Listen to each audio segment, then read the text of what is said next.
4 minutes to showtime. 4 minutes to showtime.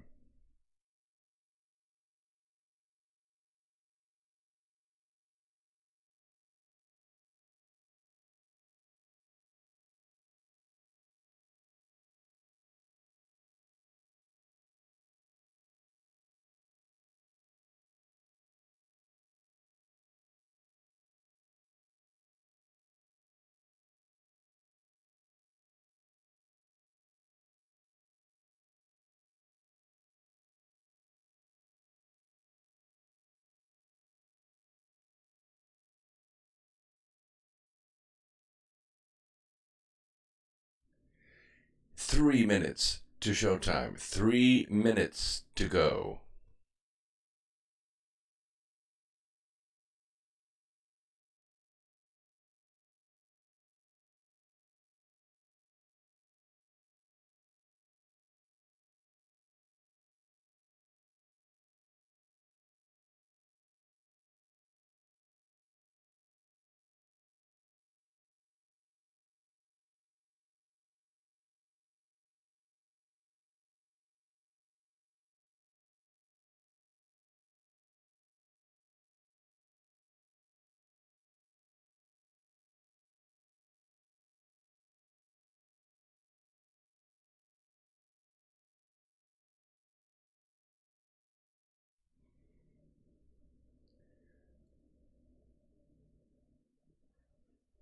Two minutes. 2 minutes to showtime.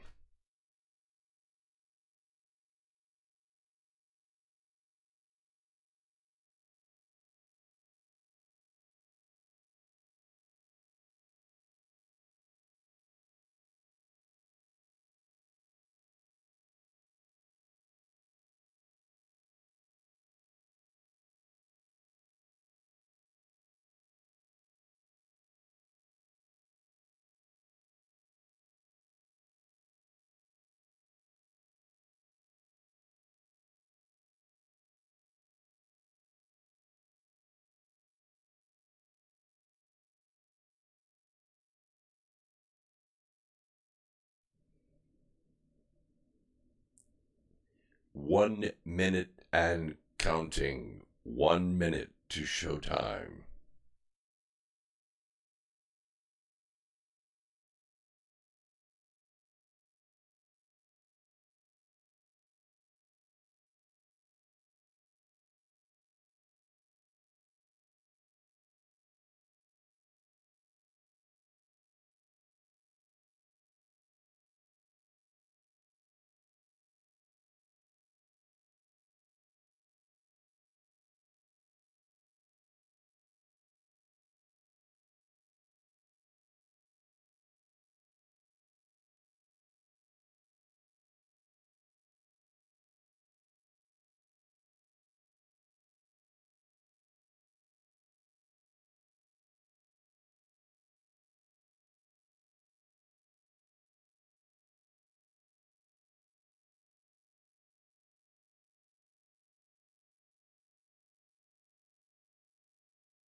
Cases and the deaths. House Speaker Nancy Pelosi telling ABC's This Week it's time for a federal mandate requiring people to wear masks. And then shootings across Chicago over the weekend have left 3 children dead. One was a 10-year-old girl who died last night after a stray bullet came through an apartment window and struck her in the head. That was among at least 10 shooting deaths over the weekend. Earlier that day, a 1-year-old boy was killed and his mother injured when a man opened fire of Chicago, whether they vote Republican, Democrat, or anything in between or on the extremes, they have a right to be safe.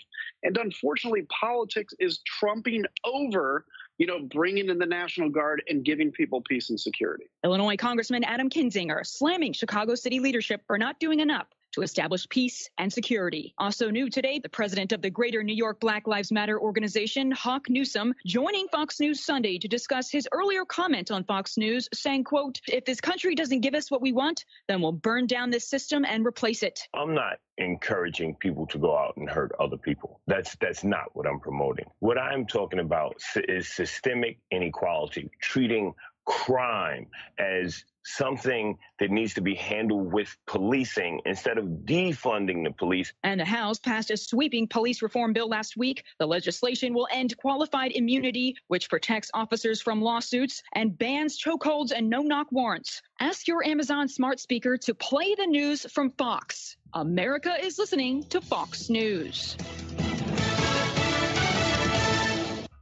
The last few months have taught us what's important in life. It's also taught us wherever you are, make it Truth Frequency Radio.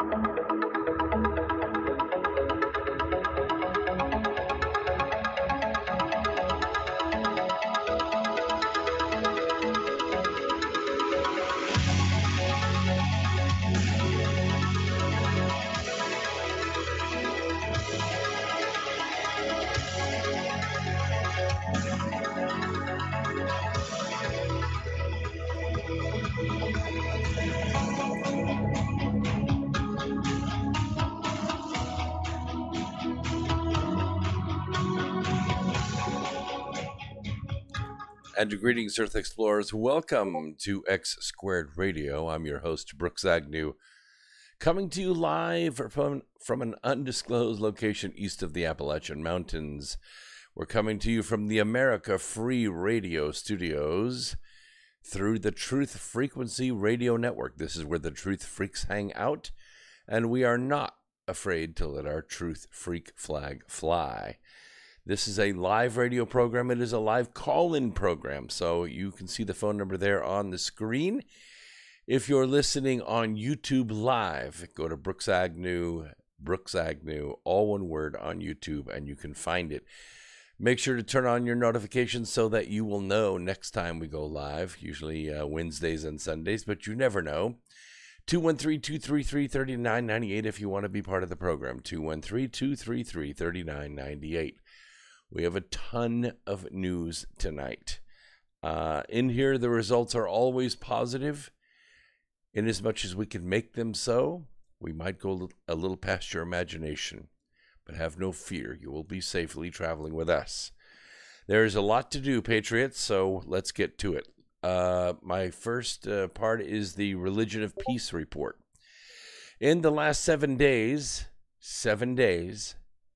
the Religion of Peace conducted 34 attacks. In these 34 attacks, they killed 132 innocent people. They injured 65 innocent people.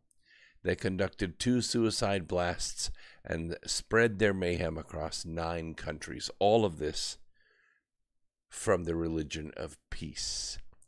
Welcome, everyone, to the YouTube live chat room.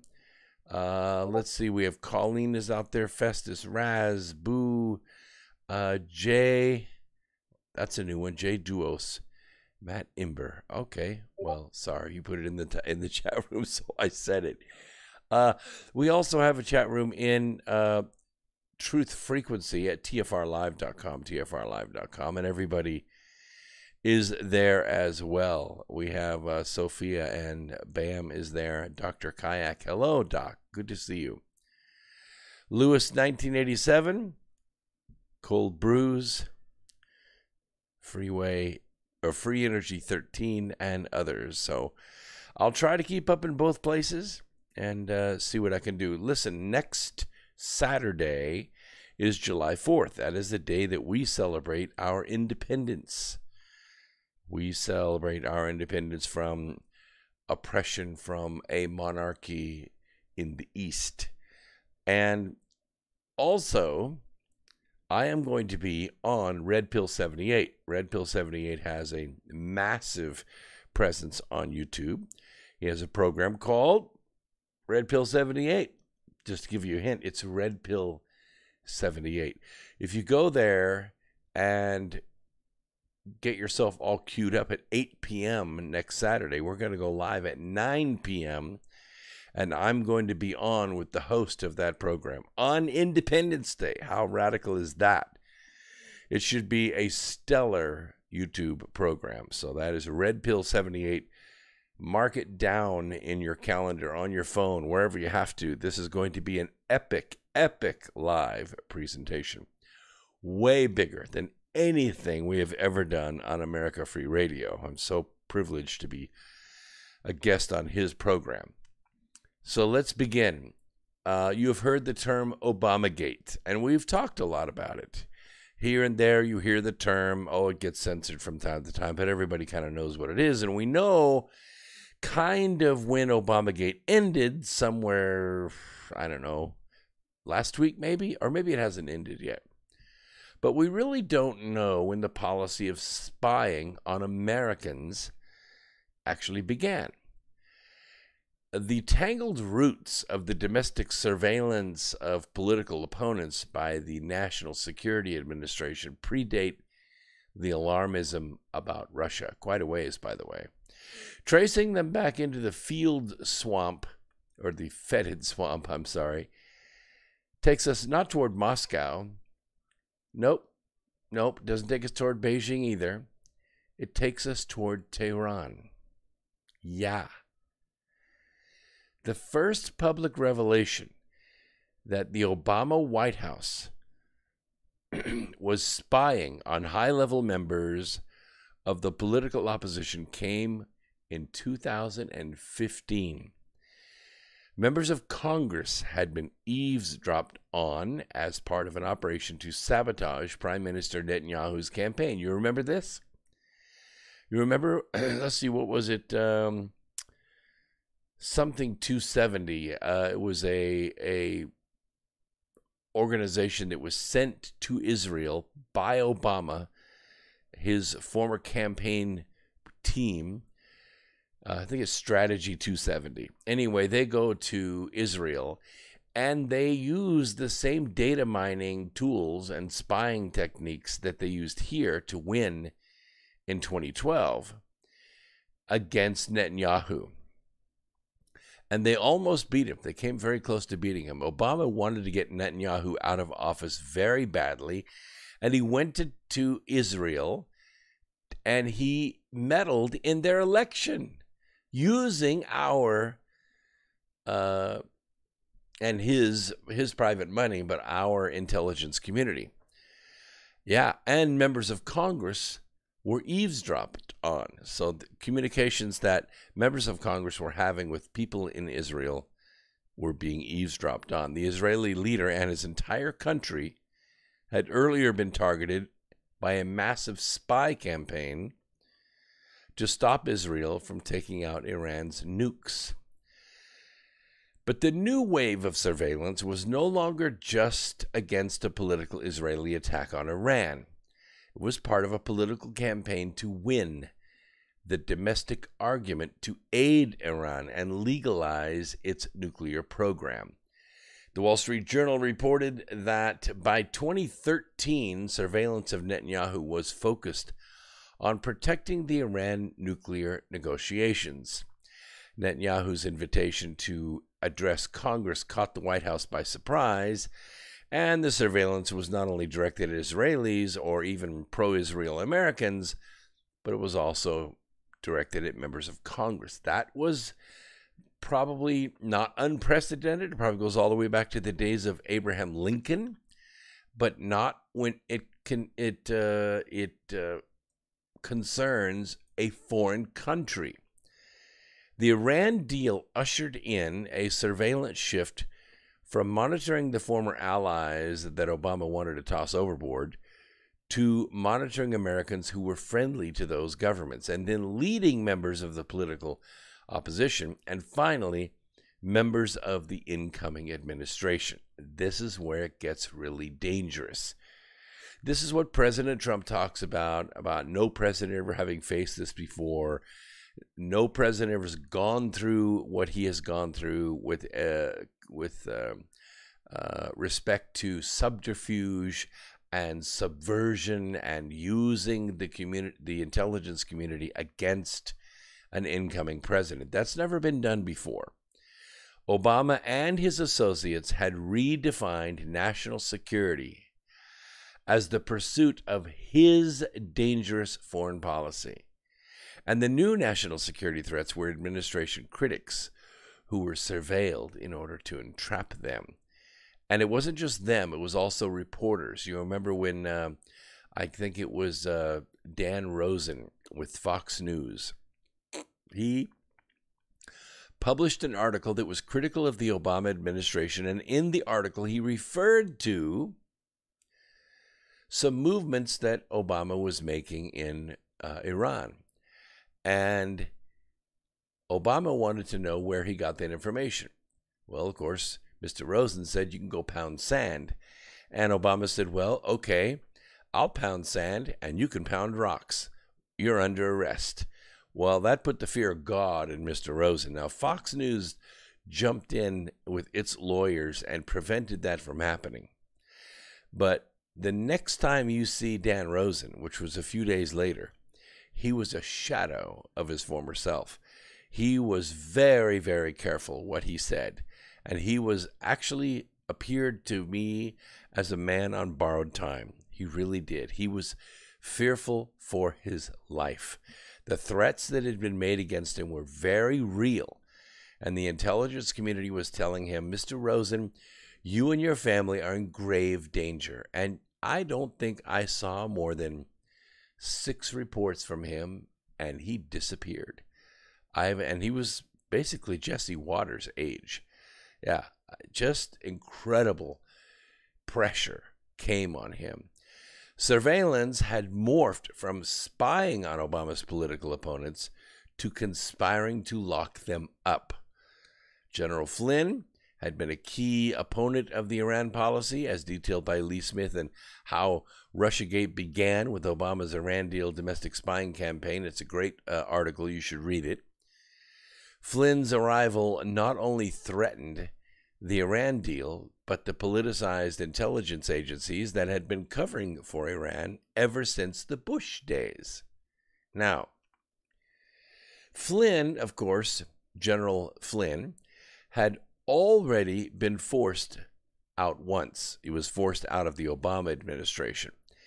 They actually used the threat of the Logan Act and this subterfuge and threats to investigate and financially destroy and even jail his son for trumped-up charges that forced him out of the Trump administration as well. His return wasn't supposed to happen. It was seen as a threat.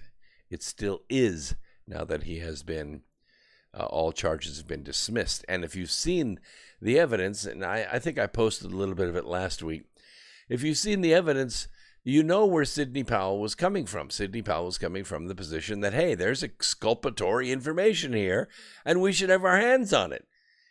And the prosecution's holding it back from us.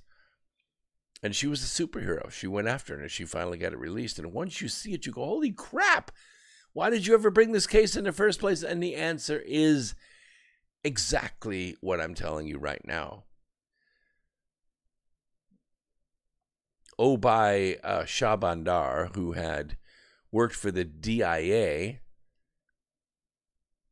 and served on the ground in Iraq as a strategic analyst, noted that Flynn had warned Obama that al-Qaeda in Iraq would make a comeback. Flynn's prophetic warnings would play out exactly as he warned shortly after he was fired. It was bad enough that Obama's foreign policy vets and intelligence cronies had failed.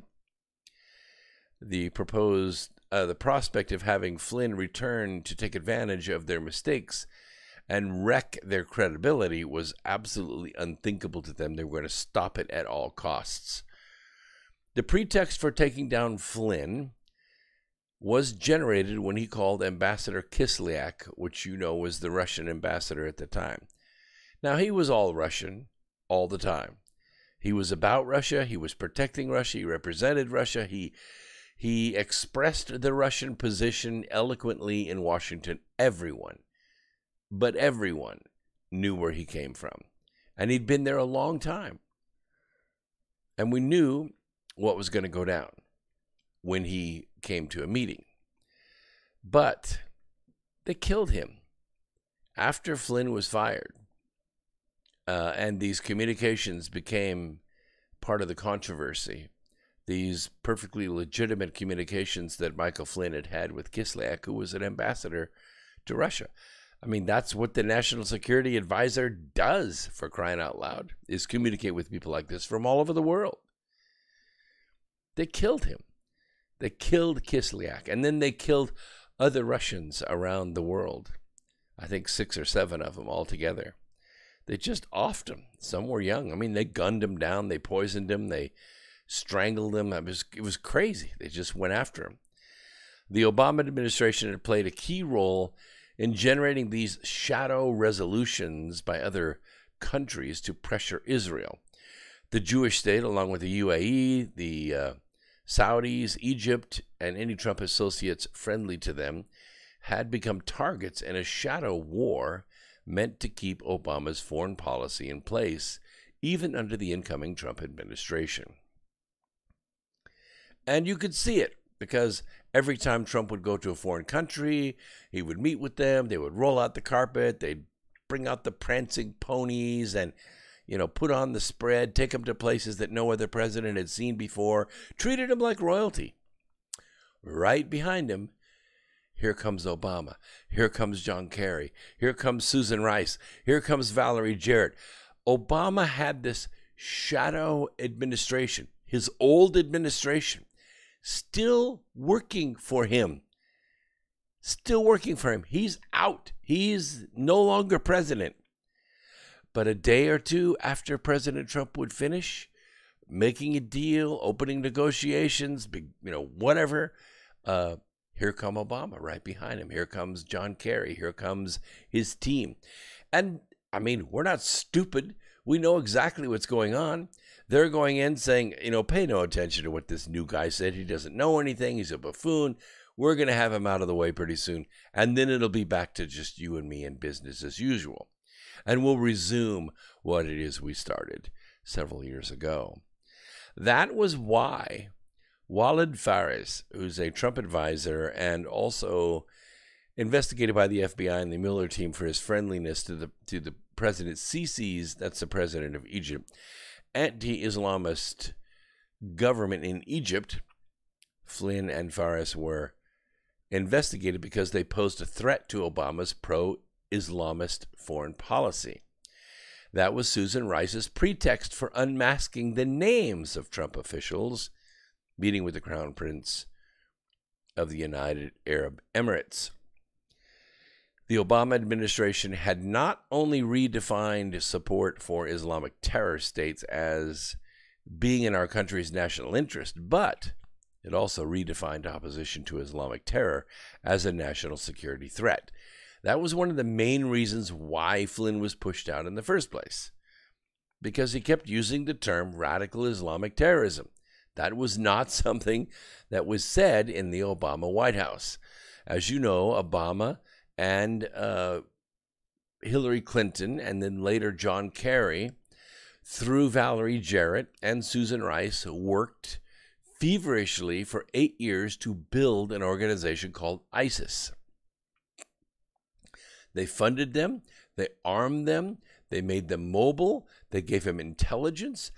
ISIS didn't have tanks, they didn't have airplanes, they didn't have a navy, and yet somehow they were able to avoid being destroyed. Somehow they were taking back over property that America had freed in the Iraq War. And the whole world could see this going on. We could see ISIS growing day by day. They were brutal, horrible everywhere they went. They raped, they killed, they beheaded, they tortured. They brought Christians out and chopped them up into pieces in front of people. They drilled holes in children to force their parents to talk. And it was incredibly horrible. Tons of information came out about this. And this was all Obama and all Hillary and all John Kerry trying to build this army. And as Dinesh D'Souza revealed in his films about Obama's America, that's exactly what he was doing. He was building the caliphate. He was building the Islamic State. And it was strange because in Dinesh D'Souza's movie, he actually drew a line on the map. Here's the caliphate. Here's what he's trying to build. And that's exactly what he was doing. Of course, Dinesh D'Souza spent time in prison for that. But he did get out, he did get pardoned, and he did do another movie. And I remember when he was interviewed about the Hillary movie, he said, if the movie about Obama got me 18 months, this one's going to get me life. Of course it didn't, but it was wildly popular and really told a lot about the early days of America and where Hillary came from. Now, after Obama and his cronies had dismantled counterterrorism and crippled the military, and they did this through a process which was called sequester. And at the time, I was kind of involved with the military in the sense I was meeting in the Pentagon. I was meeting at Fort Bragg. We were trying to introduce our electric trucks into the military to take the place of the gas-guzzling trucks that were being used on military bases around the country. And while there, you can't help but hear the whining and the weeping and the wailing and the gnashing of teeth of all the generals and colonels and base commanders and everything that are just squealing about all the funding that had been removed from them. Billions and billions, hundreds of billions of dollars stripped out of the military. I mean, they were like polishing old bullets and reusing them. I mean, it was like insane, all the cannibalism that was going on. Very few planes were in the air. Very few ships were at sea. Very few vehicles ran because they couldn't buy new parts. They were scavenging. They had hangar queens. You know what a hangar queen is? A hangar queen is an aircraft that you strip in the hangar and use it for things like generators and bearings and compressors and landing gear and stuff like that. You strip parts off it to keep your best aircraft flying. You're using used parts, which the FAA frowns on that big time. They don't allow that. But the military, you have to do what you got to do. And that was called sequester, and that was a policy that was put in place by Obama, and it almost killed the military. We were very, very exposed. So the Trump administration was determined by the old administration to be the greatest national security threat because they opposed Obama's foreign policy of aiding Islamic terrorists. Trump sought to dismantle that, and he did.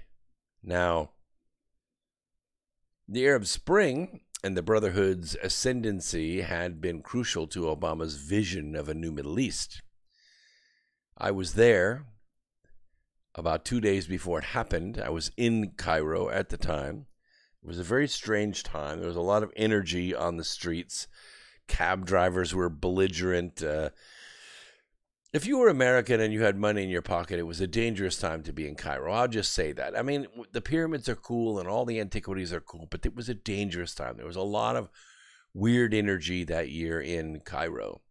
And so we said, let's leave. So me and my crew and my friends, we got our tickets and we flew home. And next thing we know, like a couple days later, the Arab Spring breaks out. And some of my friends were still trapped there. They were still trapped there, and they made it through it. But wow, what a report they had to tell. And they were not YouTubers, they just gave me information. Of course, I shared it all when, the time that it happened. We could see that something was going on over there. Obama had been pushing regime change in Egypt as early as 2002 in his Daily Plaza speech, in which he invoked regime change for Egypt and Saudi Arabia, but of course not for Iran. No. The Brotherhood's collapse across the region had been personally humiliating for Obama and his people.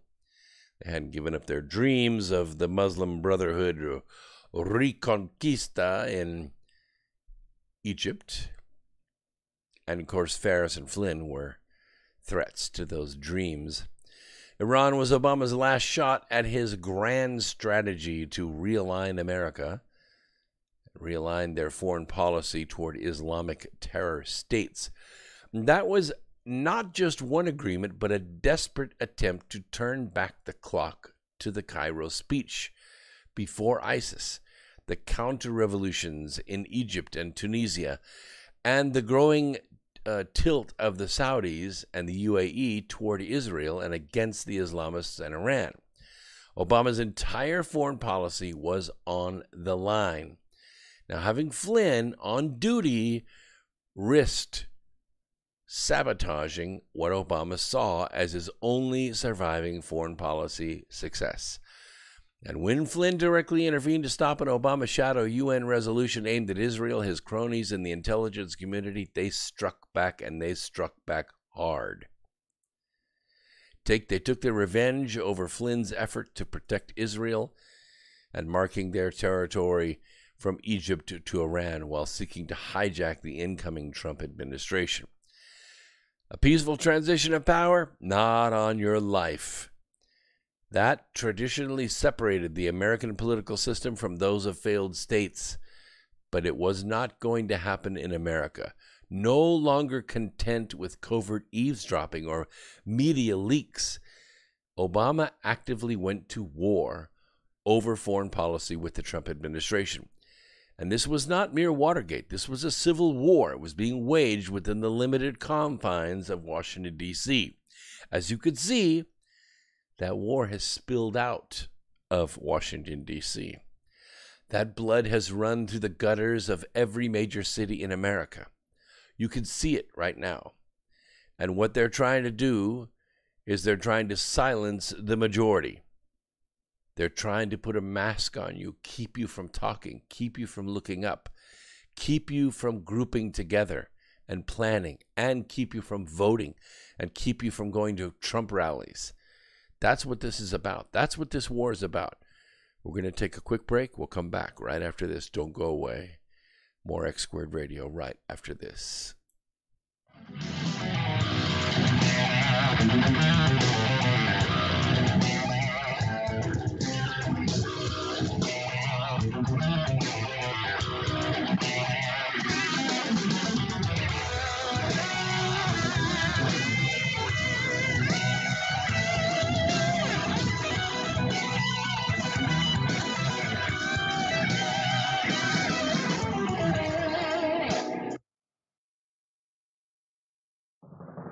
Hey everyone, it's Chris Gio, founder of Truth Frequency Radio and host of Beyond the Veil.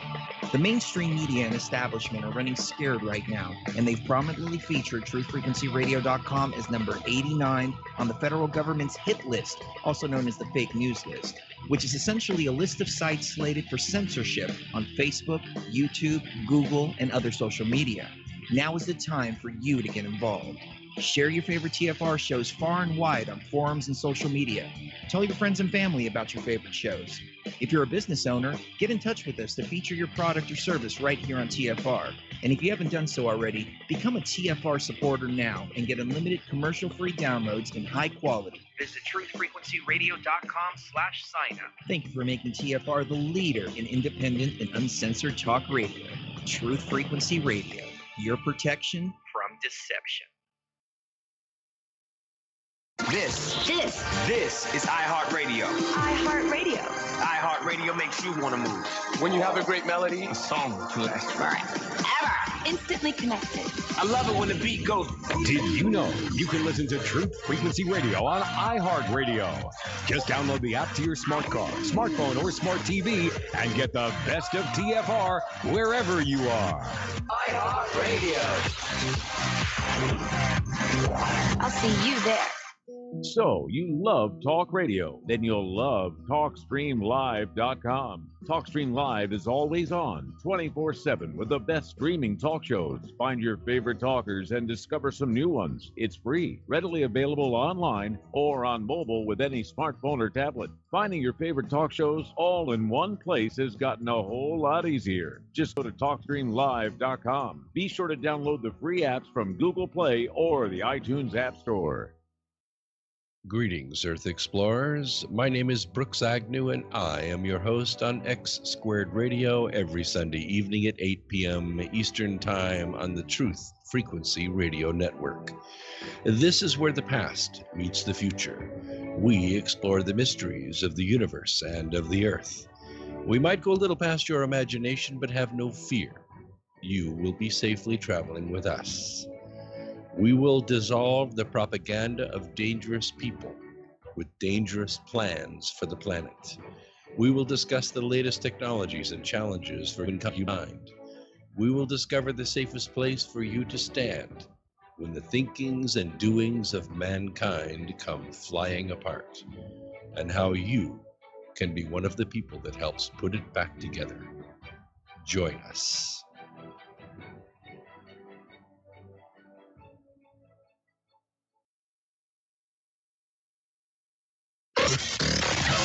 Real people, real radio. Initiating the truth frequency. This is Truth Frequency Radio.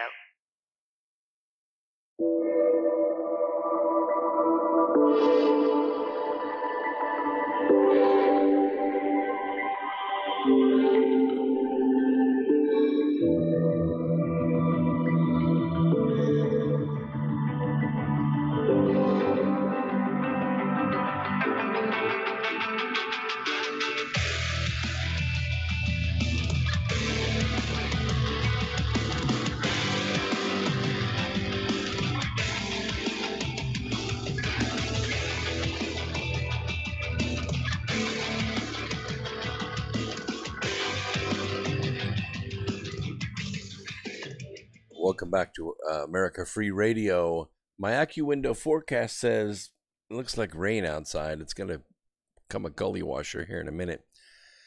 Wanted to say hey to everybody in the chat room. Gang of Four, good to see you. Pamela, nice to see you there. Piper, wonderful, wonderful. Good to see you there. Phil Haney was forced out too. Yes, that's true. We could have more people in the chat room. Eric, welcome, welcome. Yes, vote early and vote often. It seems like we are holding out for that election day. I want to talk a little bit more about this later on tonight, but I don't know. We kind of feel like, look, no matter what you do, I'm going to put my head down. I'm going to work hard. I'm going to save my money. I'm going to eke my way forward for the next 5 months. And then, man, when election day comes, watch out. We're going to hit the polls and we're going to hit them hard. I got to tell you, that's been our traditional strategy. But the election doesn't really begin until Labor Day. Okay, Labor Day is in August. That's 2 months away. And then don't forget, we have September. And September 11th is one hell of an anniversary. We've had a lot of bad things happen on that day because there are bad people around the world that are planning bad things. So we're always on pins and needles on that day. Because as you know, the dark side, they love their anniversaries and they love their genealogy and they love their coincidences and they work on it because they know the principles of resonation as well as I do. They teach people to use it for the dark side and I teach people to use it for the light. And that's why we're on opposite ends of the spectrum. In the other chat room at TFR, somebody was talking about Islamophobia and Islamic bigotry and all of that. You know what? Horse crap. Horse crap. Islam is not a race. Islam is an ideology of the oppression of women and the abuse of children and death. Okay? And there are really only three types of Muslims. Those that do the killing, those that will watch the killing and not do anything about it, and those that fund it. And that's all I'm going to say about that. You're in one of those three categories, then you're still in it. If you are not in that, get out. Form your own ideology. Reform your religion, please.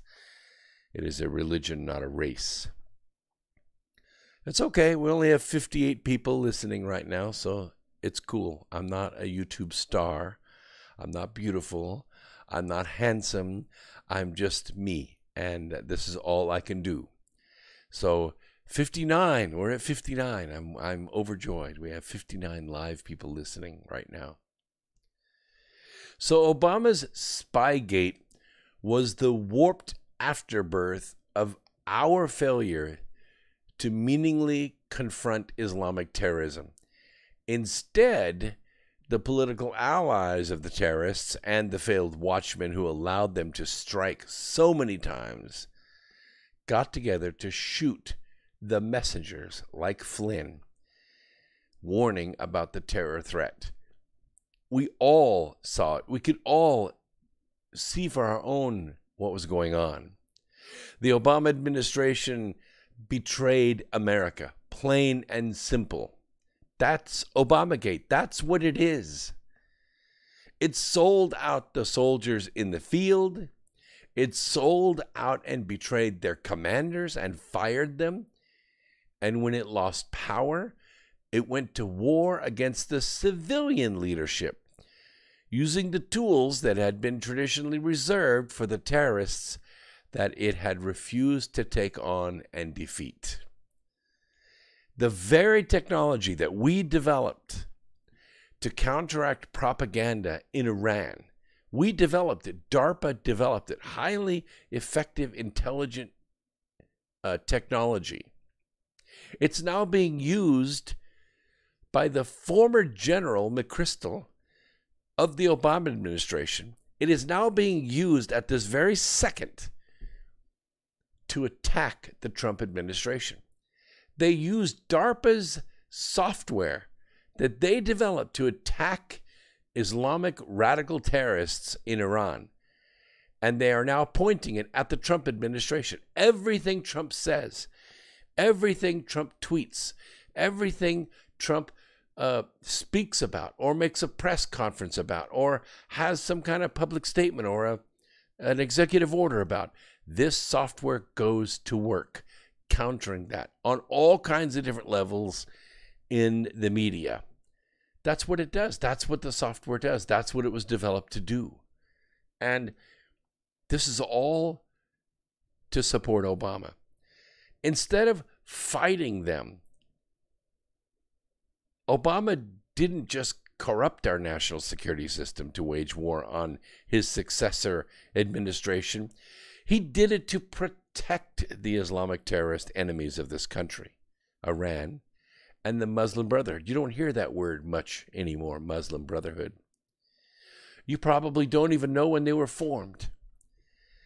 Yeah, it was around 1930, 1928.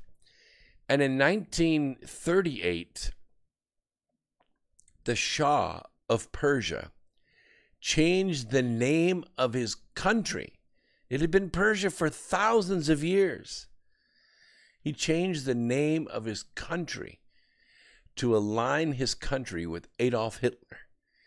He changed the name of the country to Iran. Iran means Aryan in Farsi. It means Aryan. It means they're the Aryan race. They aligned themselves with Adolf Hitler. That was the whole regime idea. I've been talking on this program for years, trying to tell the people of Iran, especially the women of Iran, rise up, ye women of Persia, and reclaim your country against this regime. Iranians are very intelligent, brilliant people, talented, great engineers, great astronomers. They're very smart. I mean, they really are good, hardworking, industrious people. But the regime that oppresses them, that smashes them with the power of Islam into something they were never before, That's what needs to end. That's what needs to go away. And right now, as we speak, there are more than 60 major cities, 600 cities in all in Iran. Iran's a big country, that are rebelling in their own way against the regime, but they cannot win. The regime has all the guns. They have all the soldiers. They have all the power. They have all the money. And they have the money that the Obama administration had sent them and had relieved off of them as far as sanctions go. And the Trump administration's trying to put some of those in place, and we're trying to support the people. But you don't want to be in the business of forming new countries. That's not what the Trump administration is about. They're not like the old CIA, the old Bush years, or the old Reagan years, where our government went into other governments and forced change. We fed weapons to enemies of the government. How do you think Hillary Clinton got Muammar Gaddafi chased into the streets and shot in the face like a dog? Because she used American weapons. She used American jets. They flew in there and they strafed and bombed and machine gunned civilians that were trying to protect their country against insurgents that had invaded and were trying to take Libya out. The Libyan people were trying to defend themselves. The Libyan people were free. The Libyan people had the wealth of their country distributed to the people. They had free education. They had health care. They had housing. They had everything. Muammar Gaddafi was taking care of Libyans. And what happened was, same thing that happened here. The border opened. The immigrants poured in, and they wanted the benefits. And Gaddafi said, I'm sorry. I'm not giving you the benefits because you're not Libyan. You're not Libyan. You're Jordanian. You're Egyptian. You're Saudi. You're coming into our country and you're wanting us to give you benefits, and we're not going to do that. And Hillary Clinton saw an opportunity. And that opportunity was to destroy the Libyan regime and to assassinate Muammar Gaddafi, which she did in 2011. And then in September of 2012, they struck back at Benghazi. She had been stealing missiles, rockets, grenades, man-pads, weapons of all kinds, putting them on ships and moving those ships to Syria to feed the ISIS army so that she could do the next conquest, which was to remove Bashar al-Assad from the leadership of Syria. She didn't get that one done because Syria proved to be a more formidable enemy and was able to fight ISIS off. Plus, the fact that President Trump went over there in his first year of presidency, visited where second year of presidency, met with the generals there on the ground, discovered why ISIS wasn't being destroyed and why General Mattis was stretching things out for years and years and years, and why he thought we should keep pouring troops into that area. Trump disagreed with that, fooled everybody, flew to Afghanistan during Christmas, ate with the troops, met with the generals, and found out the true story. And Trump immediately said, I'll tell you what, when I get back, I'm going to give you everything you need, and you mop this thing up. I want ISIS out of here in 2 months. And he did. He flew back to Afghanistan, back to America. He fired Mattis, and 2 months later, ISIS was gone, eviscerated. We backed our 25 or 30 troops we had up there close to the border. We moved them down the road on the other side of the Taco Bell, and we let the Turks move across the border and allow these refugees to begin going home. Well, when that happened, that exposed the ISIS stronghold where they were laundering all the money and processing all the drugs for the Middle East. This was how they made their money. And of course, the Democrat Party and the Clinton war machine drew money off of that in order to make that work. That's why Pelosi and Schiff panicked when those troops were withdrawn, because it allowed Turkey to move troops into that area and begin to move the refugees back home, which, of course, upset the ISIS balance. al-Baghdadi and others were in that area, and they were processing huge amounts of an amphetamine that it gave ISIS, like their extra strength. They would take these pills and then they would go fight for days and days and days, and that's why they were like berserkers in the field. But they go over there, they meet with the king of Jordan, King Hussein, and they want King Hussein to come out publicly and to excoriate President Trump for withdrawing, or at least moving those couple dozen troops, American troops, because the Turks didn't want any Americans to die. That would be very bad news. They moved them down on the other side of the Taco Bell between the Walmart and the Target stores over there. They didn't take them out of Syria. They just moved them out of that pathway. And the king of Jordan said, I'm not doing that. I think that's a good idea. And so they panicked. And they met with a courier. They gave him some information. The courier took off. Of course, they don't do anything by phone or by email over there because it's all surveilled, everything.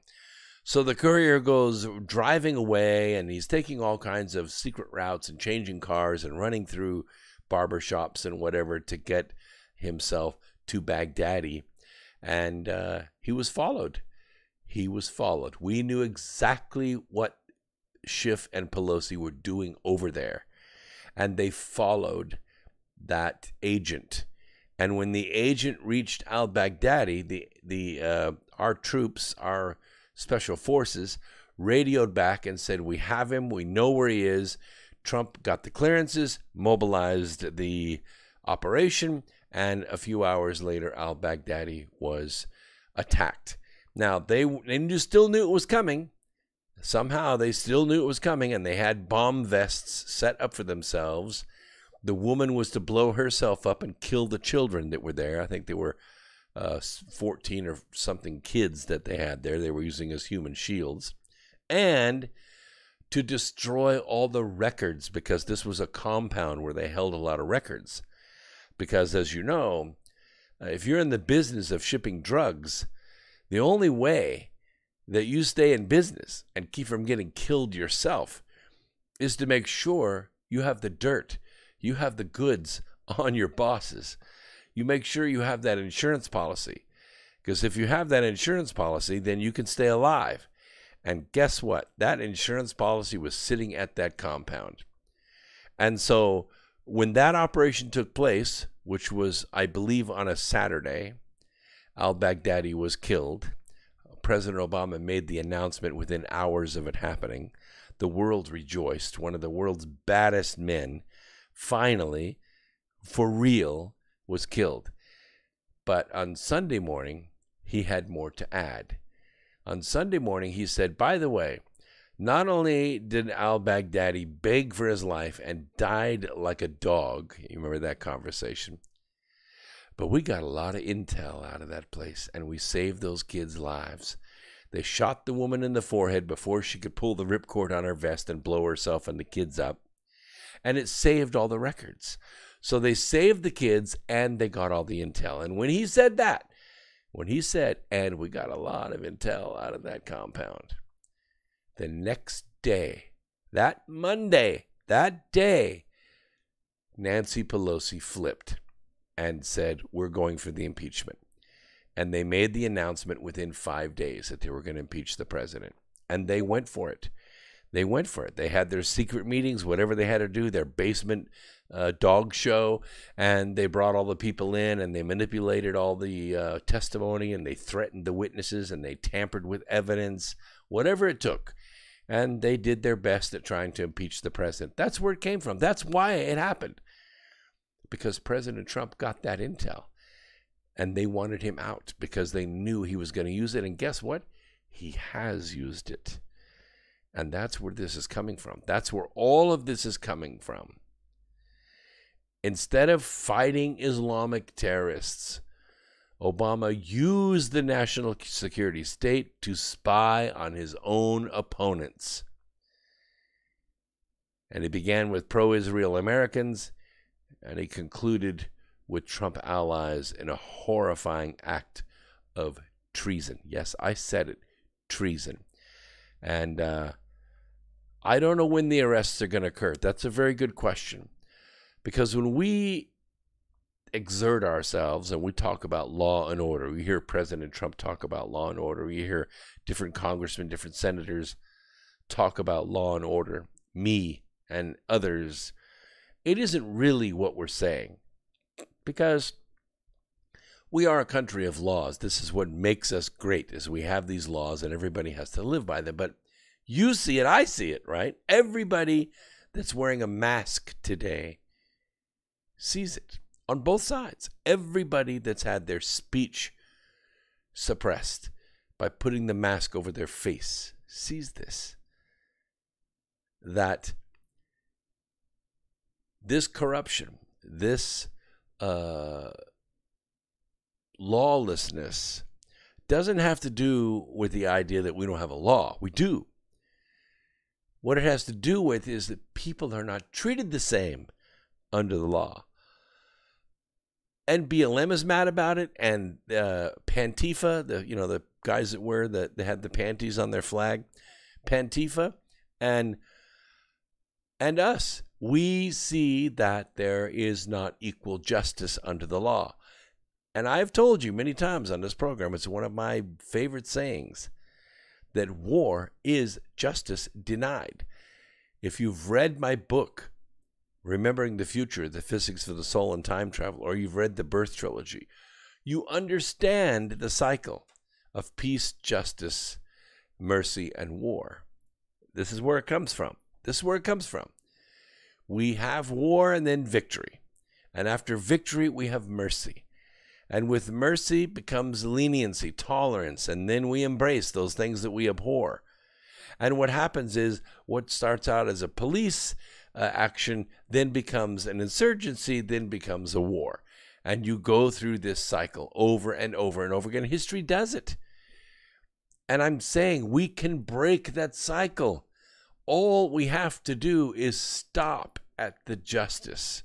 Make sure that those people, no matter who they are, Hillary Clinton, Barack Obama, Susan Rice, Samantha Power, John Brennan, Clapper, Ben Rhodes, Victoria Nuland, all these people that have been involved in murder and subterfuge and conspiracy and money laundering and fraud and perjury, all we have to do is see that justice is done.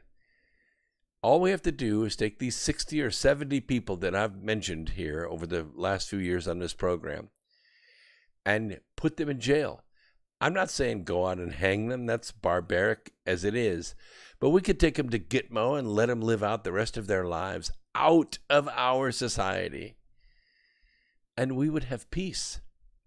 We would have peace for 1,000 years. If we would just apply the law. We have good laws. We just have to apply them. And as it turns out, BLM, I don't even want to say their name anymore because they're so illegitimate. They're not registered with the IRS. They're not a real company. They don't have bank accounts or payrolls or anything. All this money is laundered through other organizations like Act Blue and 1,000 whatever. We've seen it all. We've seen it all. $500 million have been raised for this BLM fakery. And have any of the black business owners seen a penny of that money? Have there been any scholarships? Have there been any enterprise funds? Has there been anything, any lawsuits, any legal defense funds or anything that have been done with BLM money? No. All that money goes into the pockets of rich white Democrats.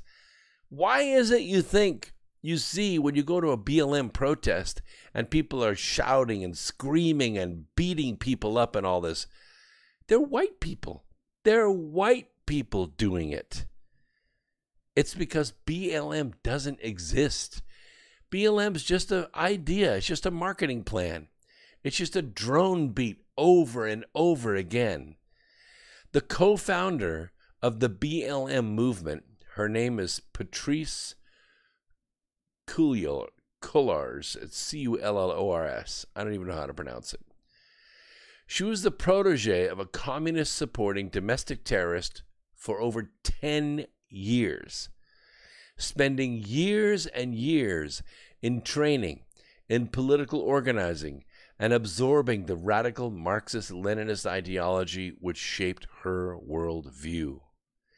Eric Mann, who mentioned colors over her more than 10 years in community organizing, same business that Barack Obama was in, by the way. And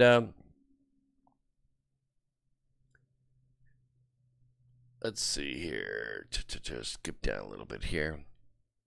Students for a Democratic Society, and of course the Weather Underground. You remember that one when they bombed a government building and killed some people, and they bombed police stations in the 1960s and 1970s. One of the conspirators who killed a policeman was pardoned by Obama, or pardoned by Clinton, I think it was. In a newly resurfaced video from 2015, Patrice reveals that she and her fellow BLM founders are trained, highly trained Marxists. In the video, Colors is interviewed, and I'm going to go ahead and leave the link in my notes if you would like a copy of it. You just go to tfrlive.com, tfrlive.com, and click or go /X2 Radio, and you'll be taken to my more than 300 episodes on Truth Frequency Radio Network, and you can get a copy of the notes. Easy peasy. I put them up there because I collect way more notes than I use during the program. It takes me, about 30 hours to put together this 3-hour program. That's why it comes out so smooth, usually, if I don't have any tech issues. And I sometimes can't possibly go through all of that because I have other ideas while I'm live. But you can, and all the links are here, so you can do your own research, and you can follow up on this, and you can watch her video and listen to her own words. Anyway, Jared Ball of the Real News Network did the interview and discusses the direction of the BLM movement. The first thing, I think, is that we actually do have an ideological frame, she says. Myself and Alicia in particular are trained organizers. We are trained Marxists. We are super versed on sort of ideological theories.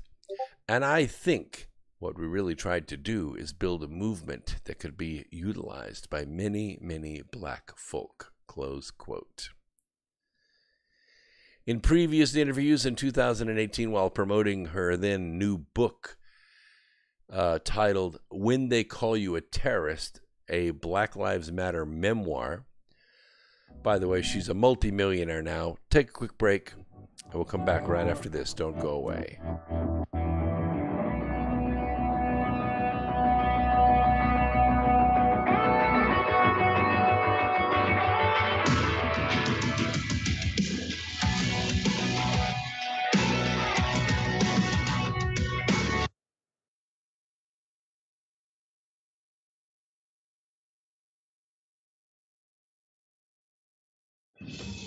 Truth Frequency Radio is your #1 source for news and information without the hate, hype, and fear. We're proud to feature cutting-edge programs like The Christopher Everard Show, The Covert Report with Susan Lindauer, Enemy Within Radio with Tom Barnes, Freaky Friday with The Woo Crew, The Gematria Effect with Zachary Hubbard, America's Evil Genius with Travis Cook, Phoenix Rising Radio with Phoenix, Quantum Connections with Lucky, and dozens more. Did you know you can listen from any telephone by dialing 641-793-7117 or call into your favorite show toll free at 833-TFR-LIVE. Uncensored talk and news you won't hear in the mainstream media. Truth Frequency Radio, your protection from deception.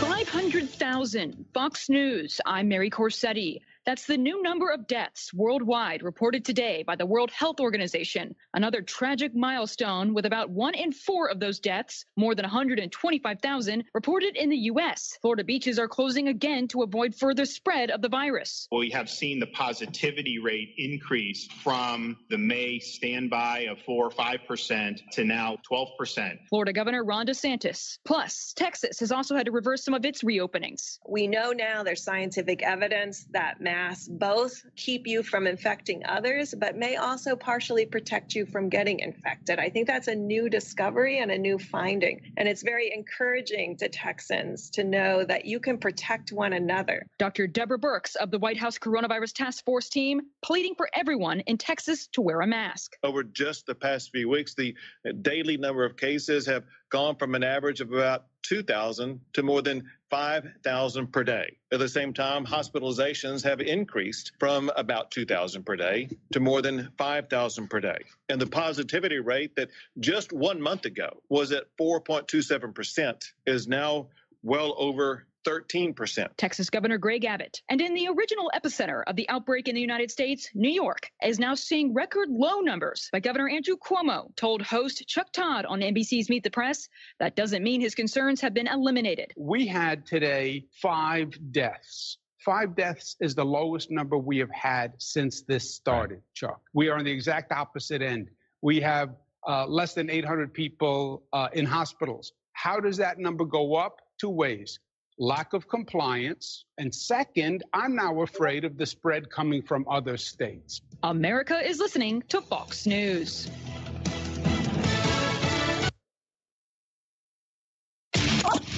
This is the Truth Frequency Radio Network.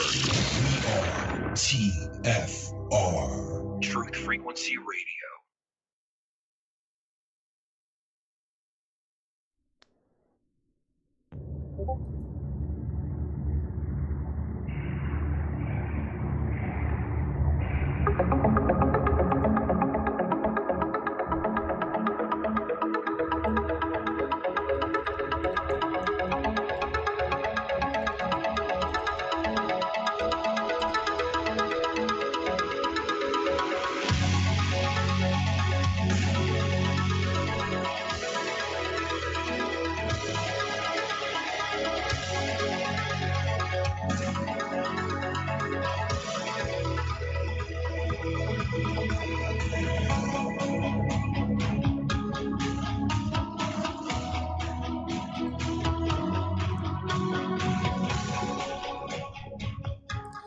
So I want to make sure to get this out there to you so that you have a baseline to work off of as the propaganda is being fed to you from every angle.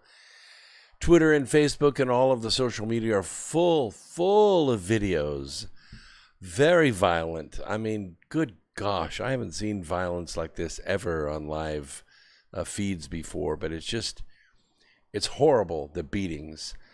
People in stores, people on park benches, people on sidewalks, people walking down the street, minding their own business, people in parks, it's just terrible, terrible. The systematic targeting of young and old white people and just these merciless, enraged beatings. I'll tell you, it's the anger, the hatred that has been built up in these people. It just boils out of them. In an interview with Democracy Now!, Patrice describes how she became a trained organizer with Labor Community Strategy Center, calling it her first political home, and the center's director, Eric Mann, her personal mentor. Of course, he's a Marxist. She told The Politic that it was there that she was trained from her youth and grew as a leader.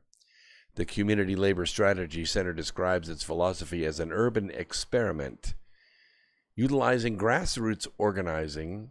I love that term, grassroots. Grassroots. It's so benign, isn't it? Grass. Who's afraid of grass? To focus on Black and Latino communities with deep historical ties to the long history of anti-colonial, anti-imperialist, pro-communist resistance to the United States of America. The center teaches and studies the history of the indigenous rebellions against the initial European genocidal invasions, the Great Slave Haitian Revolution of the 1790s, and the Great Slave Rebellions that won the U.S. Civil War for the racist North. It's so funny to hear this one sentence because I want to sound a little bit like, Luke Skywalker. Everything you just said is wrong. It wasn't the North. It was the South. It wasn't rebellions that won the U.S. Civil War. It was the rebellions that caused the Civil War. It was the systematic victimization of agrarian society by industrial society that caused the Civil War and caused 1 million people to die. It wasn't white people or Americans that started slavery. It was actually the Ghanaian people. Yes, in Ghana, Africa. The Ghanaian slave traders were trading slaves all over the world, all over Africa, all over Asia.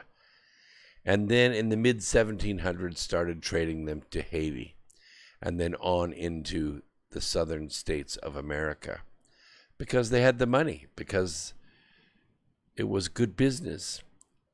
And it only lasted for a little while because it was already waning. It was already far too expensive compared to just normal farm hands, and they couldn't scale it.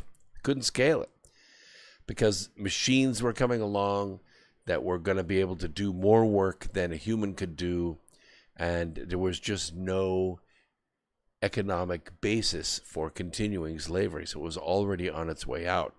The Civil War was not fought about slavery.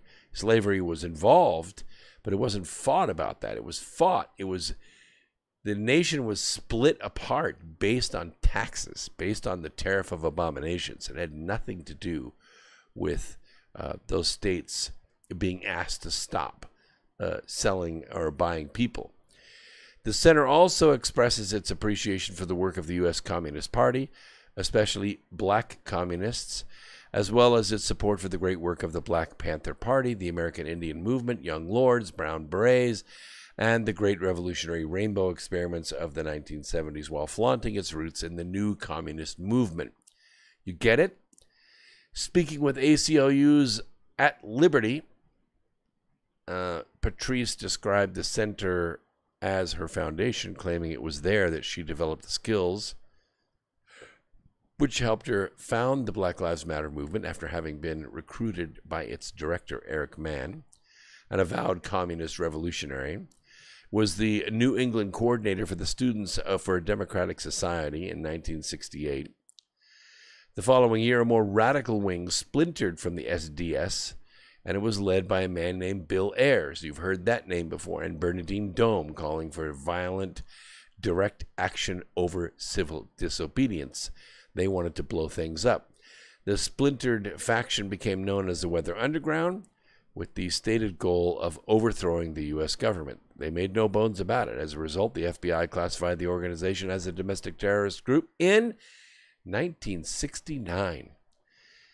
Mann led a group of fellow weathermen who launched their own violent direct action at Harvard University Center for International Affairs. In an article titled Band Invades Violently Disrupts Center for International Affairs, the article the Harvard Crimson reported that a band of 20 to 30 activists invaded the Center for the International Affairs, roughed up several staff members. In other words, they beat the hell out of them, and employees before fleeing. Several slogans, including Pig, F, U.S. imperialism, and imperialists, Screw all women, were sprayed on the building walls. Rocks thrown by the group broke several windows, and a telephone was damaged to prevent police from being notified.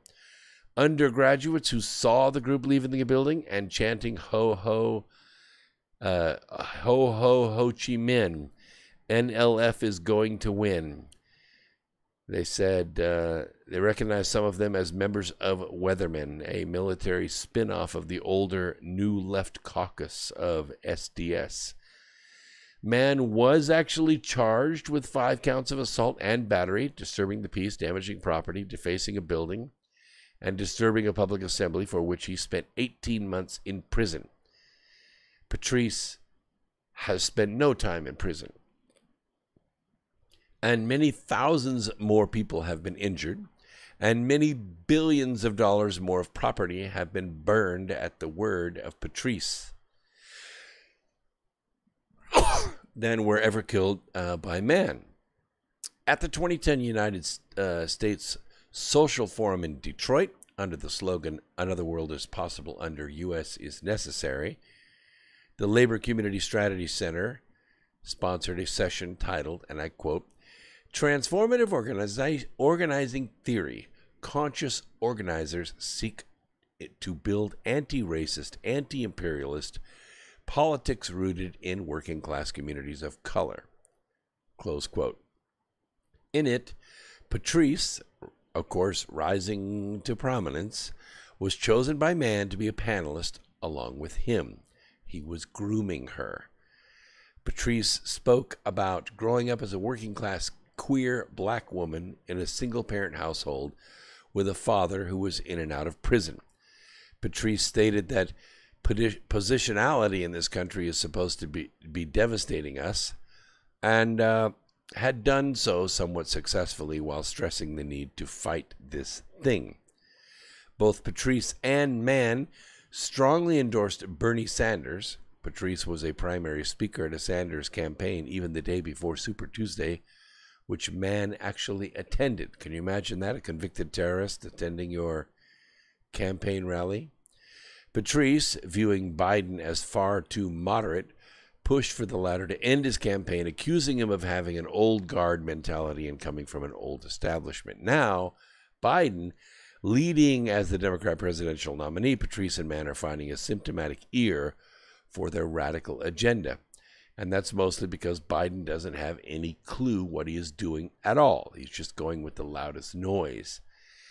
As has been reported, a group of 50 leading national progressive groups representing millions of active members across the country are pressuring Biden to adopt the radical platform of the Movement for Black Lives, which was co-written by the BLM.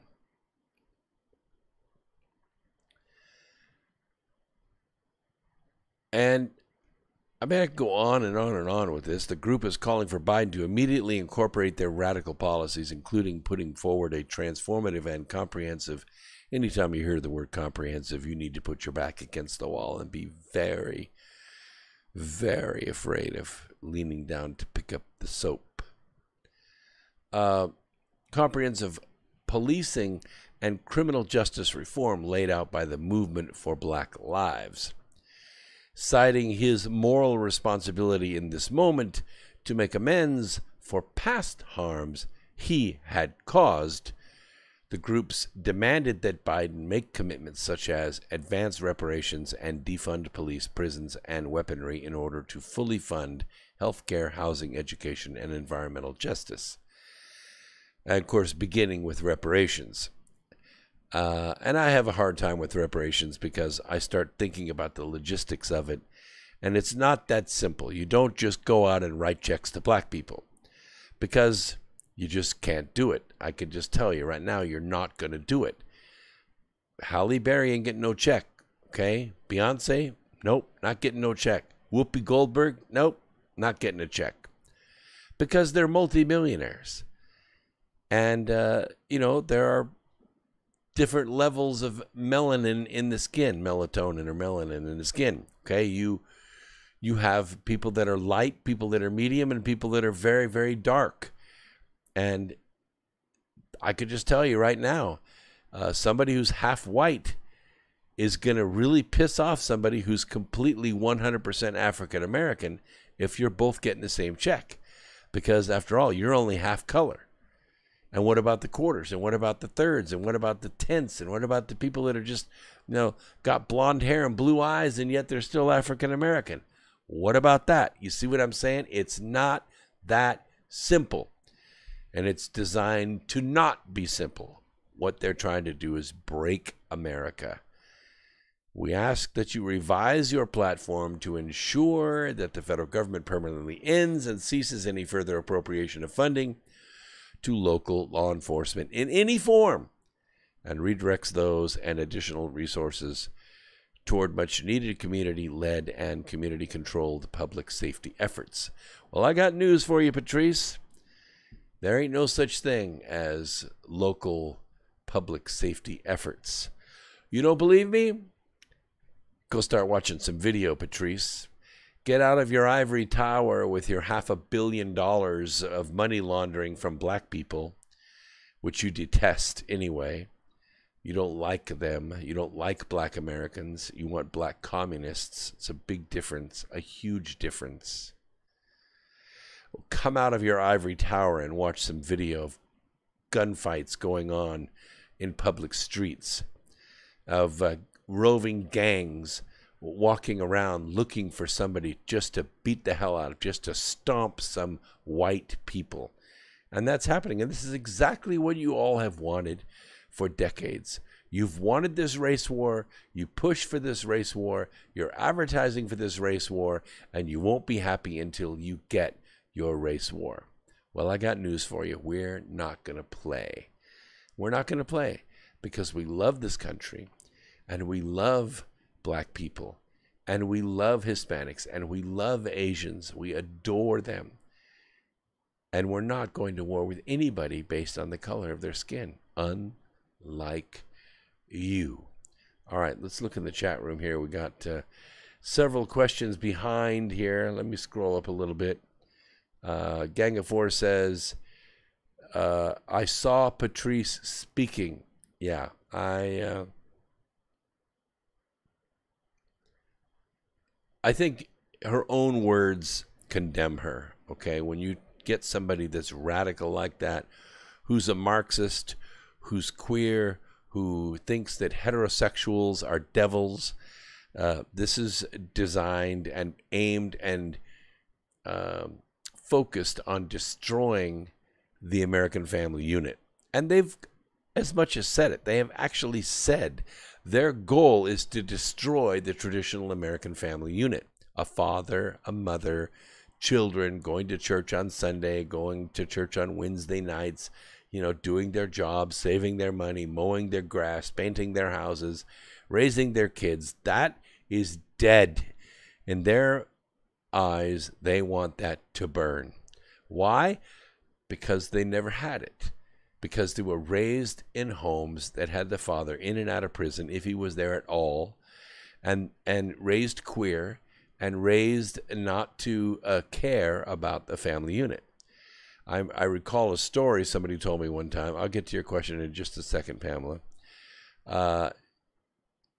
Oh, wait, we can't listen to you on Discord as there is another group I also align with on Discord. I'm not a techno genius, LOL, but I'm trying vigorously to learn. We used Discord last week to do live chat, and the issue is that when you speak on Discord, that sound does not go through Skype and go back to our studio, so it's dead air.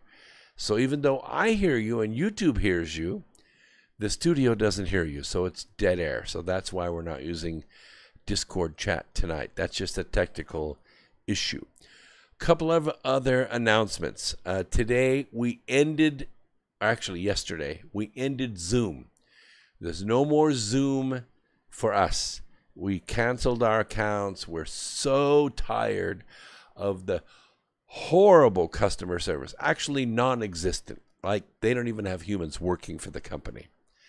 The software is buggy. Only 25% of the time would even record a meeting. Half the time, attendees couldn't join a meeting. It was just terrible. 6 months of pure hell with Zoom. So we dropped them. Now, I'll attend a Zoom meeting. If you set it up, I'm cool with that. But I am not using Zoom ever again. We've switched to a new service, which I use every single day, multiple times a day at work. It works wonderfully. It's called Blue Jeans. Blue Jeans, like just regular old bluejeans.com. The reason we use it is because the people that developed it said, that doing video conferencing and having meetings and making recordings of those meetings ought to be as easy as putting on a comfortable pair of blue jeans. And it is. And so all of our webinars are now going to be on blue jeans. You'll be sent a blue jeans link, and it's easy peasy. Everybody that's been on it loves it. And so Zoom is zero for us. So don't worry about that. And Discord is just overcoming a lot of technical hurdles right now. There are people that do creative things with Discord out there, but they're not live like we are, okay? They do a YouTube stream and they put it in Discord and they ping back and forth. And believe me, I listen to a lot of them. I listen to RDoc and Space Shot, and they all try it, and they all have technical difficulties, and they struggle through them live, and that's no fun. It is no fun at all. So we don't do that now. We're not going to do the live chat with Discord. I will be in Discord after the program, but right now we are live on the Truth Frequency Radio Network, and we are streaming all over the world live.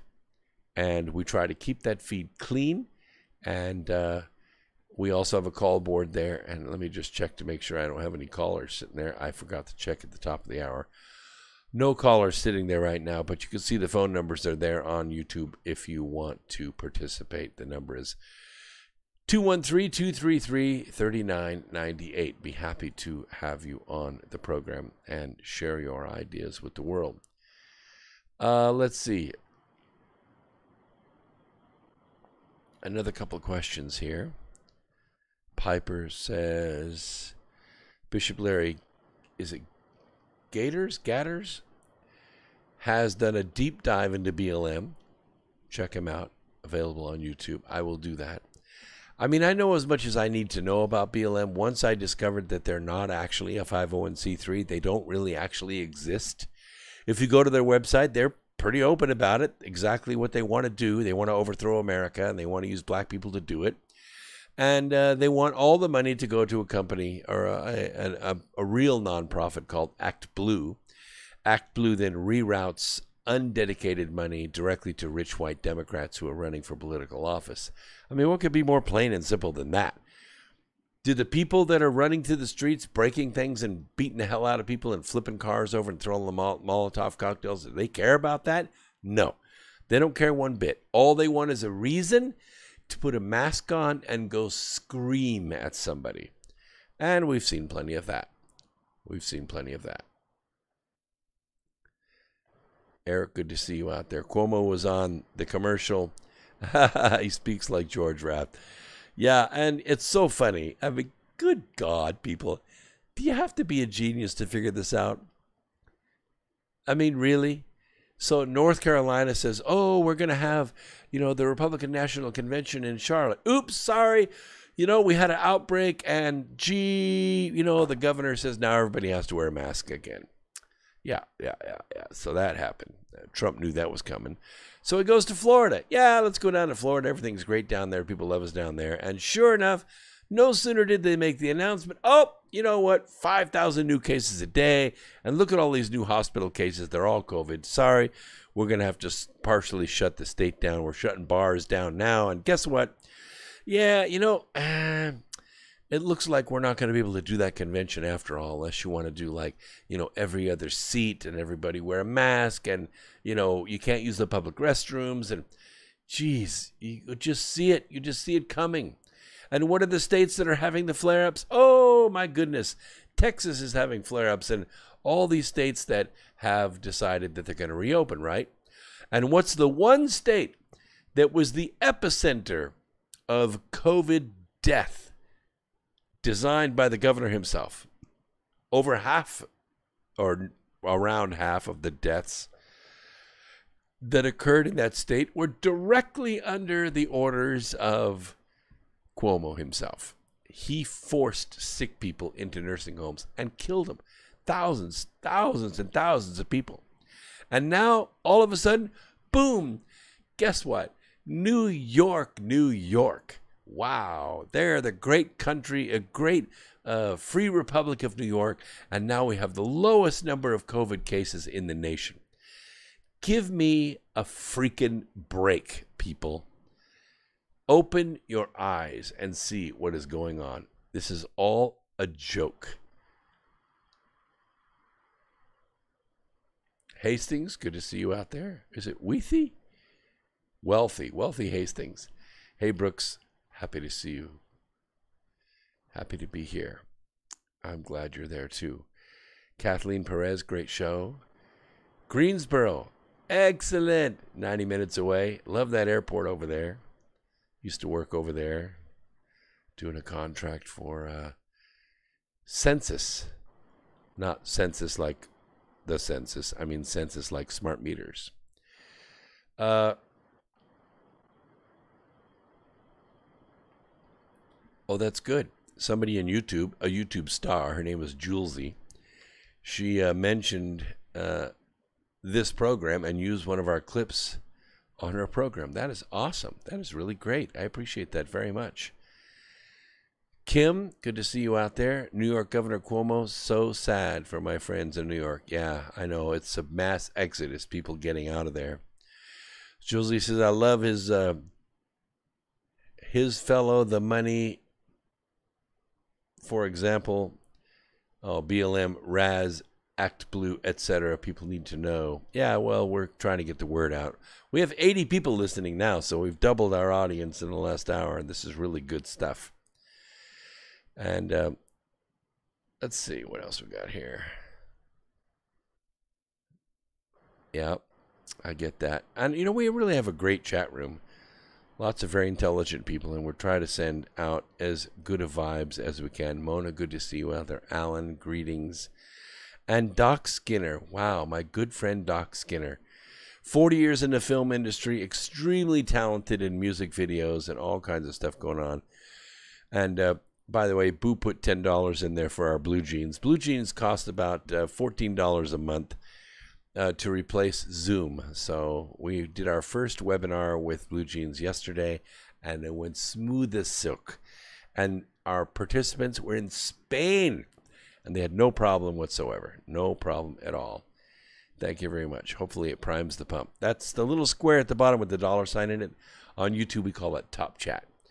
All the money that goes in there goes to cover the expenses for the North Pole In-Earth Expedition, filming and travel and all that stuff that we have to do to put this together. We're going to get to critical mass before too long. We're still doing marketing on it. We're trying to go to Antarctica this fall, myself and Brad Olson and maybe one other and some film people.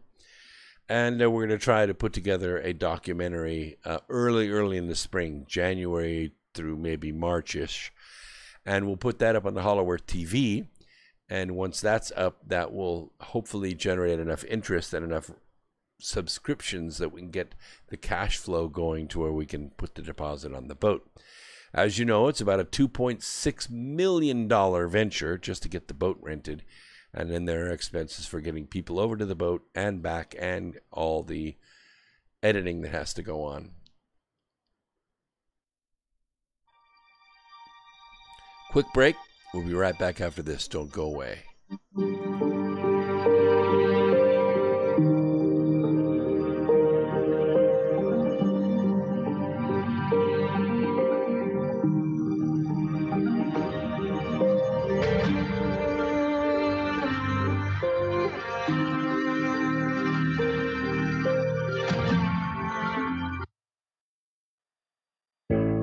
The reviews for Extendivite are amazing. Here are some from Amazon. September 2018. Extendivite works in keeping my blood pressure in the normal range. I've been using Extendivite for many years now. May 2018. Great product. I use regularly and I rarely get sick. March 2018. This product has relieved what appeared to be angina pain in my chest and shortness of breath after climbing stairs. I'm quite happy about it. February 2018. My husband, son, and I have been using this product for a few months now, and we have noticed an improvement in our joints and blood pressure. Tell us your story. Get Extendivite today. To order, call 1-877-928-8822. That's 1-877-928-8822, or visit heartdrop.com. Extend your life with Extendivite. So you love talk radio? Then you'll love TalkStreamLive.com. TalkStream Live is always on, 24/7, with the best streaming talk shows. Find your favorite talkers and discover some new ones. It's free, readily available online or on mobile with any smartphone or tablet. Finding your favorite talk shows all in one place has gotten a whole lot easier. Just go to TalkStreamLive.com. Be sure to download the free apps from Google Play or the iTunes App Store. If you have hard water, the Lime Scale not only leaves white spots, it clogs pipes and breaks down appliances, costing you hundreds of dollars in energy and wear. Eliminate Lime Scale and other water issues like brown staining and bad odors with HydroCare water products, available from Wave Home Solutions. Wave's affordable water systems don't use salts or chemicals. You'll love the way your water tastes, smells, and looks. Satisfaction guaranteed. For more information, go to bestwater123.com. That's bestwater123.com. Dowsing is the ancient science of finding water and metal underground. Albert Einstein said that dowsing was tapping into earth energies which modern science as yet does not understand. Diamonds, silver, gold, and platinum objects have all been found using dowsing.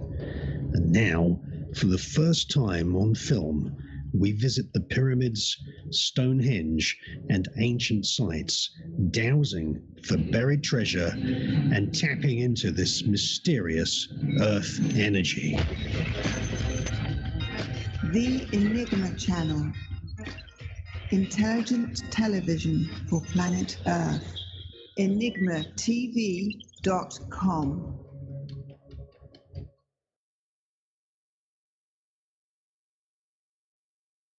This is Truth Frequency Radio. No hate, no hype, no fear. Real people, real radio.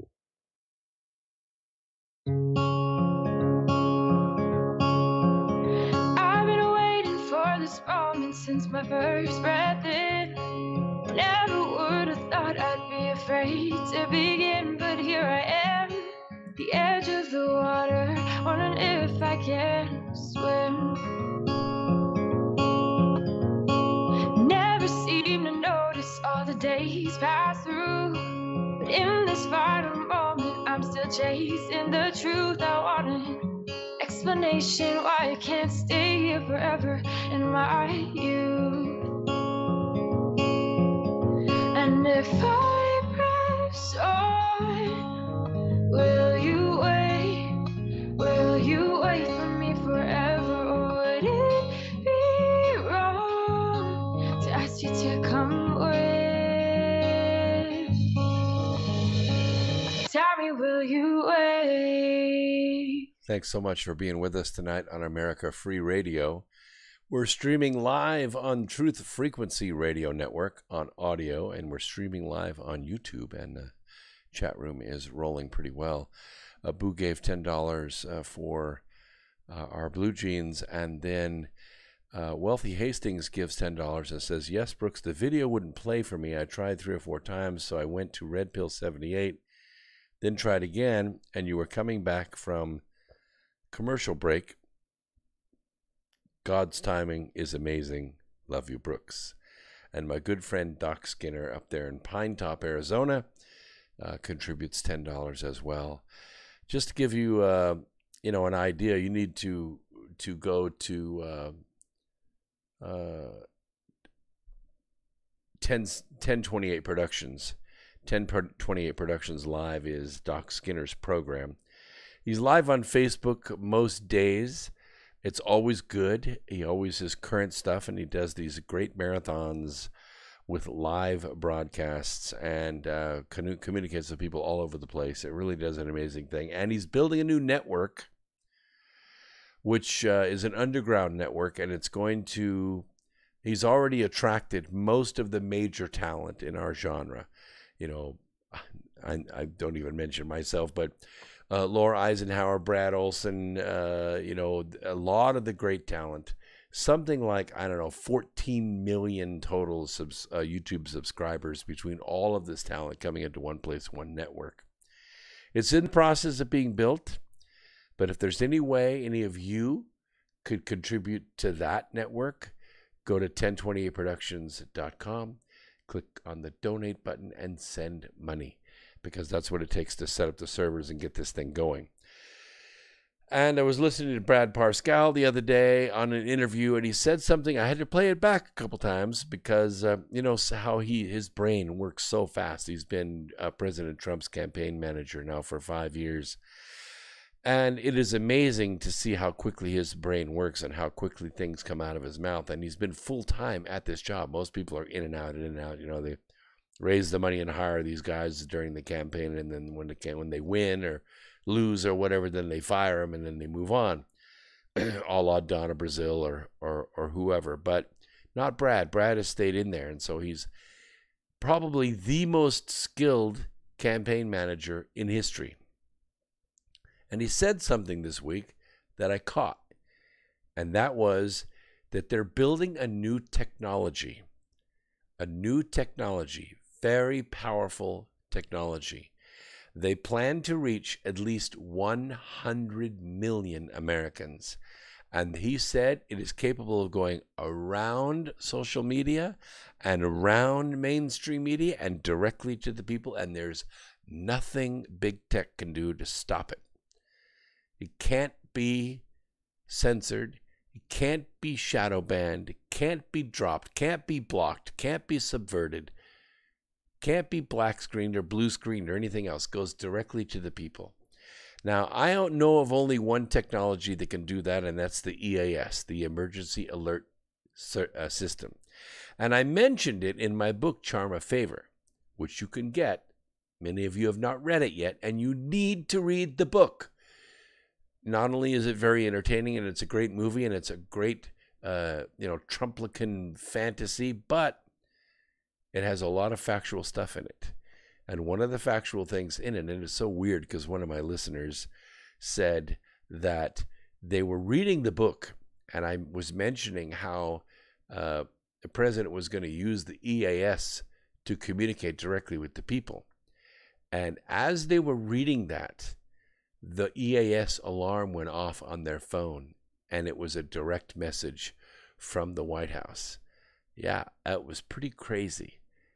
That was, talk about synergy, Wealthy Hastings. There's your synergy right there.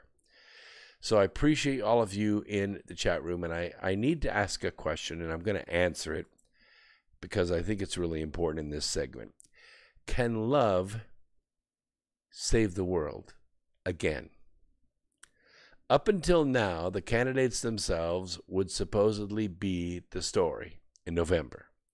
The left had cited Trump's tweets and erratic fringes as windows into his dark soul. The right had replied that an added and befuddled Joe Biden was not really a candidate at all. And it goes around and around, back and forth.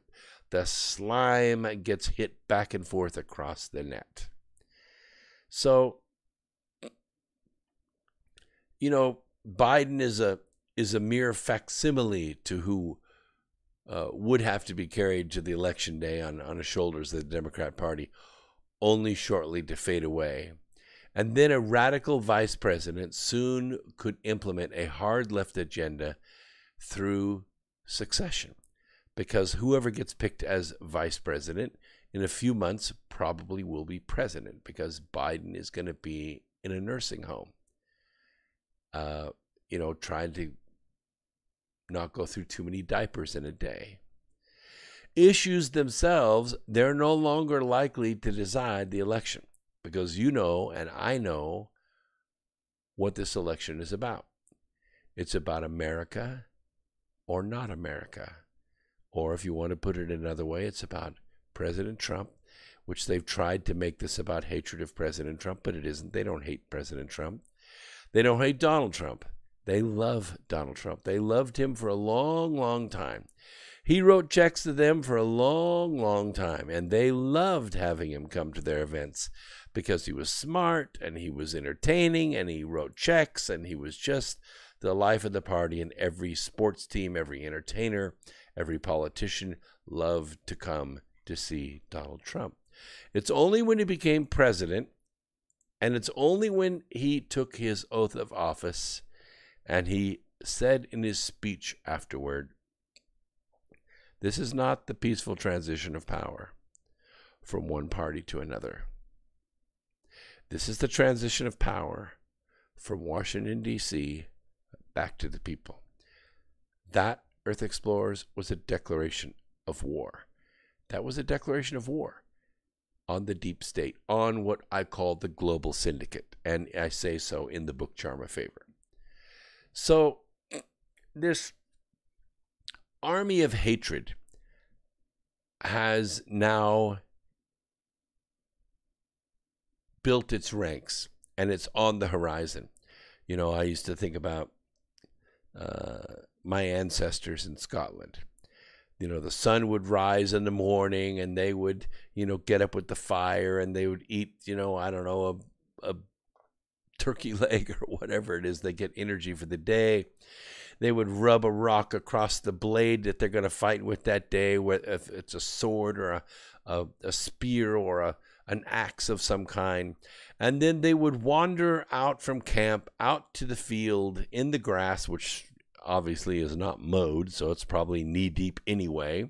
There's nothing really manicured in those days except for farms. And they would line up row after row as far as they could stretch from side to side. And they would bang their shields and they would yell and scream, and the captain or the general would ride back and forth across trying to give them the speech of the day. And then they would run. They would run into the face of the enemy on the other side of the field. Too far away to hit with a spear, too far away to hit with an arrow. And so they run. And on the other side, the same exact thing is going on.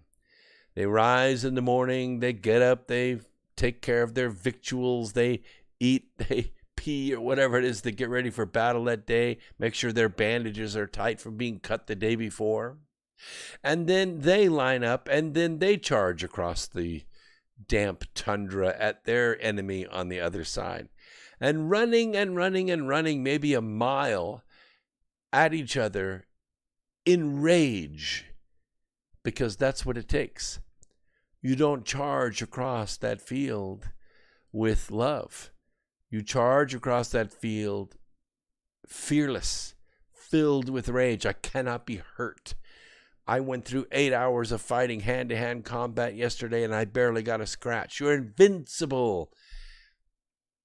And both sides hack at each other until their arms can lift no more, until all the blood drains out of their bodies and they pass out on the ground and wait for some rider on a horse to come by at the end of the day and smash their skull in with a hammer while they lay there not quite dead, just to make sure you don't, fake them out and rise up and fight again the next day.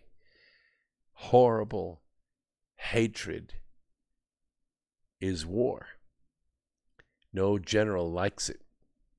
No sergeant likes it. No soldier likes it.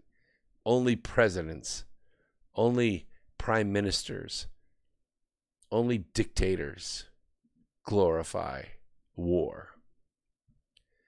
And that's what they're trying to do right now in America.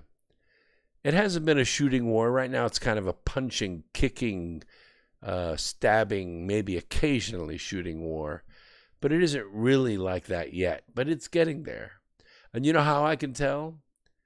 I can tell because I've heard this hatred before. In another land, on another world.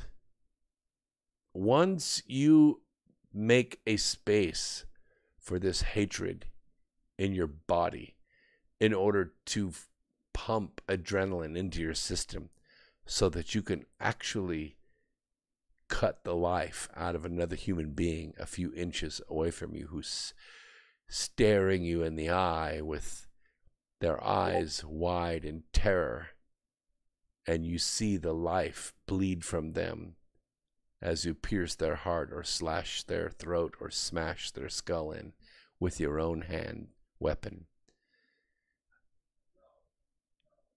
then you're lost. Once that hatred finds a place in you, You cannot be redeemed. Look at David in the scriptures. You remember David? Blessed David that took out Goliath with his faith and a pebble and a sling. Well, David became, a warrior. And he had 600 giants that fought with him. Gibberim, they called them. They could run as fast as a horse. They could punch through unbelievable strength they had. And they protected him. And they were loyal to him. But he didn't go around feeding the people. He went around killing his enemies. He was fearsome. Could wipe out armies 3 times his size. But when it came time for God to say, okay, now, the line of David is very important because 14 generations from now, I'm going to bring the Savior into that household through the matriarch of your line, through the house of David, through your bloodline. I'm going to bring the Savior. So it's important now that I establish, a spiritual leader, a prophet, as it were.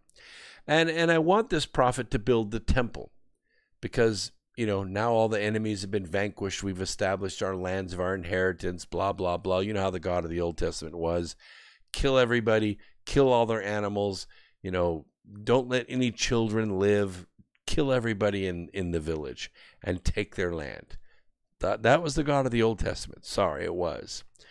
But after all that killing, after all that following the orders of God and carrying through, David had made a space in his heart for hatred because you had to hate.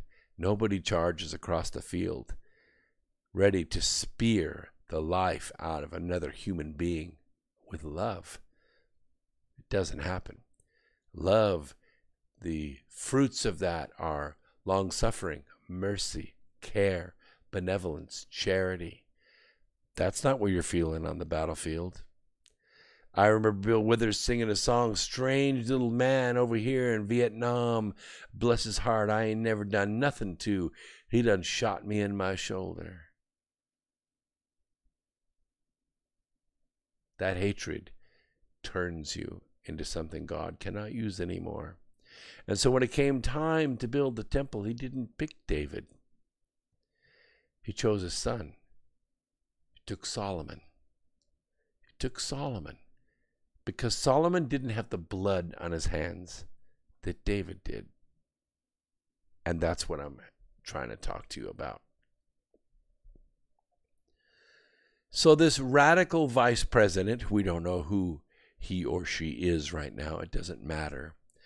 Because there are really only 2 ideologies now. There's America and there's not America. There's America, home of the free, land of the brave, land of the free, home of the brave, right? We're free, we're brave. What does it matter? We're merciful, we're charitable, we're the most charitable nation that has ever existed in the history of the world. Way, way more charitable than Israel or Britain or any other country. We give more, we take more of the world's burdens on ourselves, and we are blessed for it. Our lands give forth the best crops. Our weather is perfect. Our seas are clean. Our rivers are clean. Our streets are clean. Our children are healthy and live long ages. We are blessed for all of that charity that we do. But we also have some curses. We kill our babies by the millions, and we get paid to do it. And we see that we're so merciful, we're allowing these other forces to find a place in our society because we cannot hate them. If they slap us, we turn our cheek. If they slap us again, maybe we take a couple steps back, but we don't step forward. We don't draw our weapon. We don't draw blood. We take our ass kicking and then we go on because we don't want to have the hate. So if we really want to think about this, you have America on one side and you have not America on the other side. What I'm trying to say is you have hate on one side. The not America is hatred. You don't believe me? Take a break. Go right now if you want to. Go watch any YouTube you want. Go to Facebook, go to Twitter, go to USA.life, go to LinkedIn, go anywhere you want, any news feed, anywhere. And you'll hear the hatred. Oh, it's screaming at you, with or without a mask. It's all different colors, all different ages. We call them Karens. Those are the elitist ones that think that they're so good and they're all that, and they're talking down to like you're a pig or a dog or a racist or a homophobe or a xenophobe or whatever. But you'll hear the hatred. You'll see it. You'll feel it. And you know what you'll be thankful for? You'll be thankful that you're not there. So thankful that you're not there. Because all you have to do is take the mouse and turn it off. Simple as that. But if you were there, there'd be no escape for you. That hatred would chase you to your car. And if they got your license plate, that hatred would chase you home. That's why you're grateful. Oh, that's over there. That's in New York. That's in Philadelphia. That's in Portland, or that's in Seattle. I don't have to worry about that. I'm safe in my little community in Kansas or New Mexico or Maine. No one, that's never going to come here. I'm in a little community outside of Charlotte, North Carolina. But you know what? There was a shooting just the other day. Just the other day, right over there. I can't, my arm can't go that far, but it's off screen. You could tell, maybe 10 or 12 miles away. That doesn't happen very often in our city, but it's happening more and more. Every single inch that's given, more and more hatred steps forward to fill in that inch. And that's the war. Hatred and not hatred. Hatred and mercy. Hatred and love. Hatred and charity. Hatred and patience. The past and the future. That's what this war is about. Not long ago, progressives argued that the miracle Trump economy was in shambles, done in by the plague, by quarantine, by riot, by design, actually. Yeah, the very businesses that were prospering under the Trump economy, these hateful groups hunted them down, smashed their windows in, looted their stores, burned them out. These black people in these inner cities that had the unmitigated gall to form a business and get a mortgage on their home to start that business and do advertising and open their doors and, hell, serve customers. The unmitigated gall of these people. And so the hateful ones, the Marxists, the socialist Democrats, they sent in their armies, masked, armed, trained, to smash these minority businesses out of existence. They're gone now.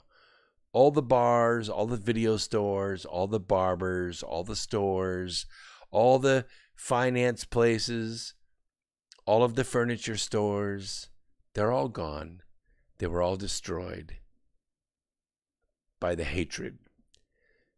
They thundered that it was what you would expect from Trump's innate chaos, a mess that would have to be invented if it had not existed. The right had countered that deregulation, energy development, tax reform, deindustrialization that made America great would make America great again. They would rehire. They would replenish the earth that had been destroyed by the Marxists in our country. They would allow industry and manufacturing to return. It hasn't yet. It's tried, at least on the big corporate level it has, not on the small business yet. Manufacturing has not come back yet. There's still millions of square feet of empty factory space around where I live. And I don't think it's going to come back in this decade. because it's going to take money. It's going to take investment capital, and that doesn't exist in the United States. For all of 2019 and 2020, Democrats had claimed that a calm abroad would return with a Biden win. Really? They talked of reestablishing the influence of post-war American-led diplomacy, soft power, traditional alliances, transnational organizations, meaning the UN, Europe, China, and, of course, their control. Trump Republicans believed that that was more the problem, not the solution. They argued that America's relationships with NATO, China, European Union were now at least founded on reality and not on dangerous fantasies and stale bromides. Trump opponents saw the November election as a return to Washington normally. No more fights with the press, no more paranoia of a deep state. Yeah, because they own the press, because they own the deep state. No more dissident generals, canned FBI leaders, or exasperated CIA officials. Exactly, because they own the generals, they own the FBI, they own the CIA. Trump's base instead had seen the November election as the last chance to drain the federal swamp of careerists and apparatchiks and corporate flunkies with various grifters.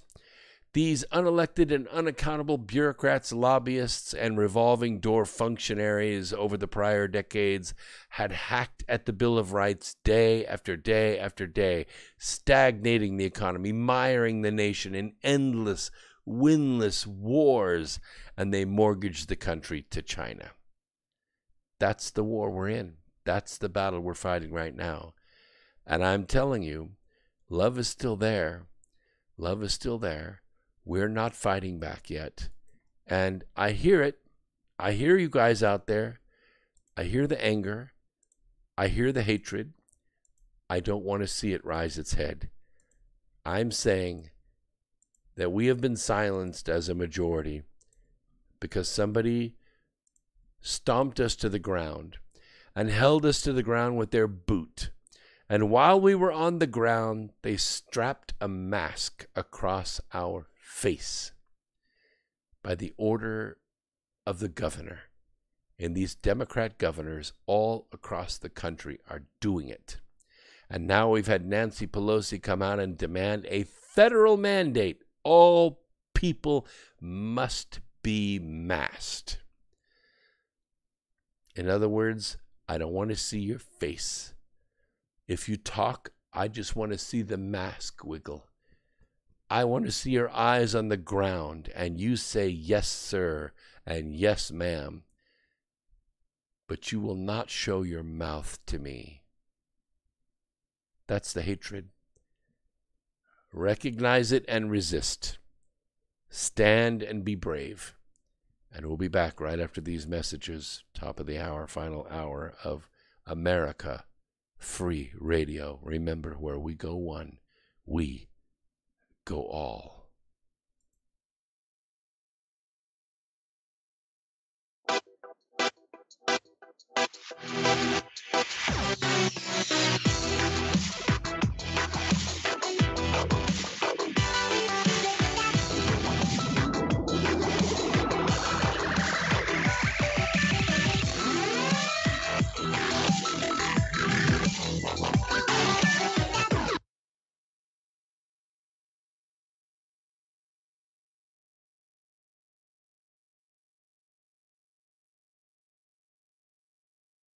Hi, my name is Ella, and I'm 10 years old. I'm one of the millions of children born to parents suffering from the sheeple virus.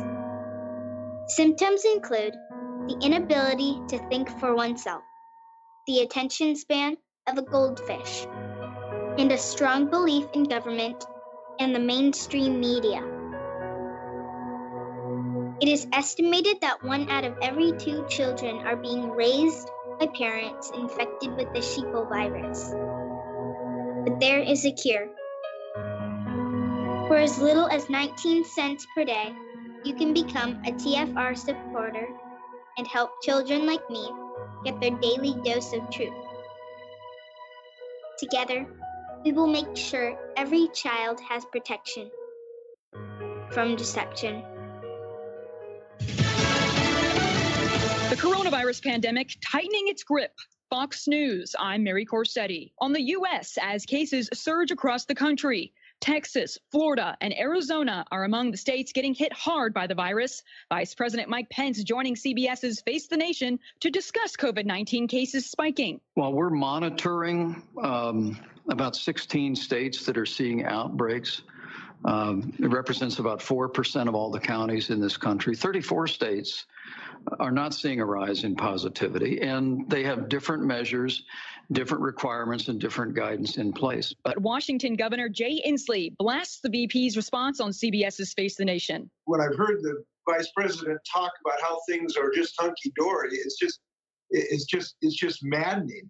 The situation is critical in many places across the United States, and all the happy talk and wishful thinking in the world is not going to wash that away. Plus, Senate Majority Leader Chuck Schumer called on President Trump to renew the public health emergency for coronavirus, which is scheduled to expire on July 25th. He denied COVID was a crisis. He thought it would go away in a few weeks. You never know what's in this man's head. And the problem is, what's in his head hurts the country. And then it's been less than a week since former National Security Advisor John Bolton's memoir, The Room Where It Happened, has been released to the public. The book is filled with explosive new allegations against President Trump. I believe America can recover from one term of Donald Trump. I believe that very, very strongly. I'm more worried about a second term, and it's not just decisions in the national security space. I'm worried about the corruption of the civil discourse in this country. Bolton on NBC's Meet the Press. President Trump responding to Bolton's book by calling him crazy and a fool. America is listening to Fox News.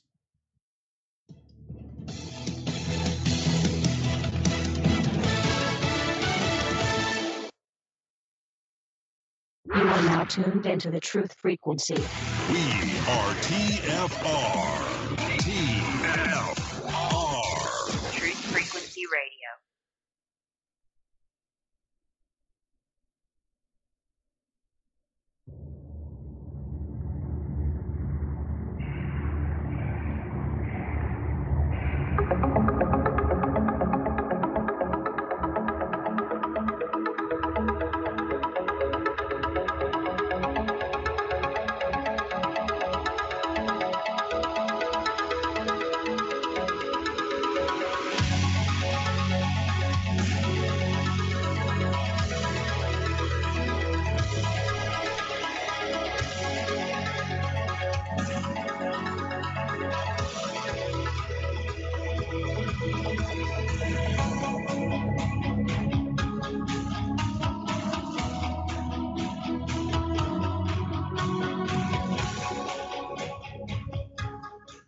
Okay, welcome back. Final hour, X Squared Radio on the America Free Radio Network, coming to you live through Truth Frequency Radio Network, and we're happy to be here.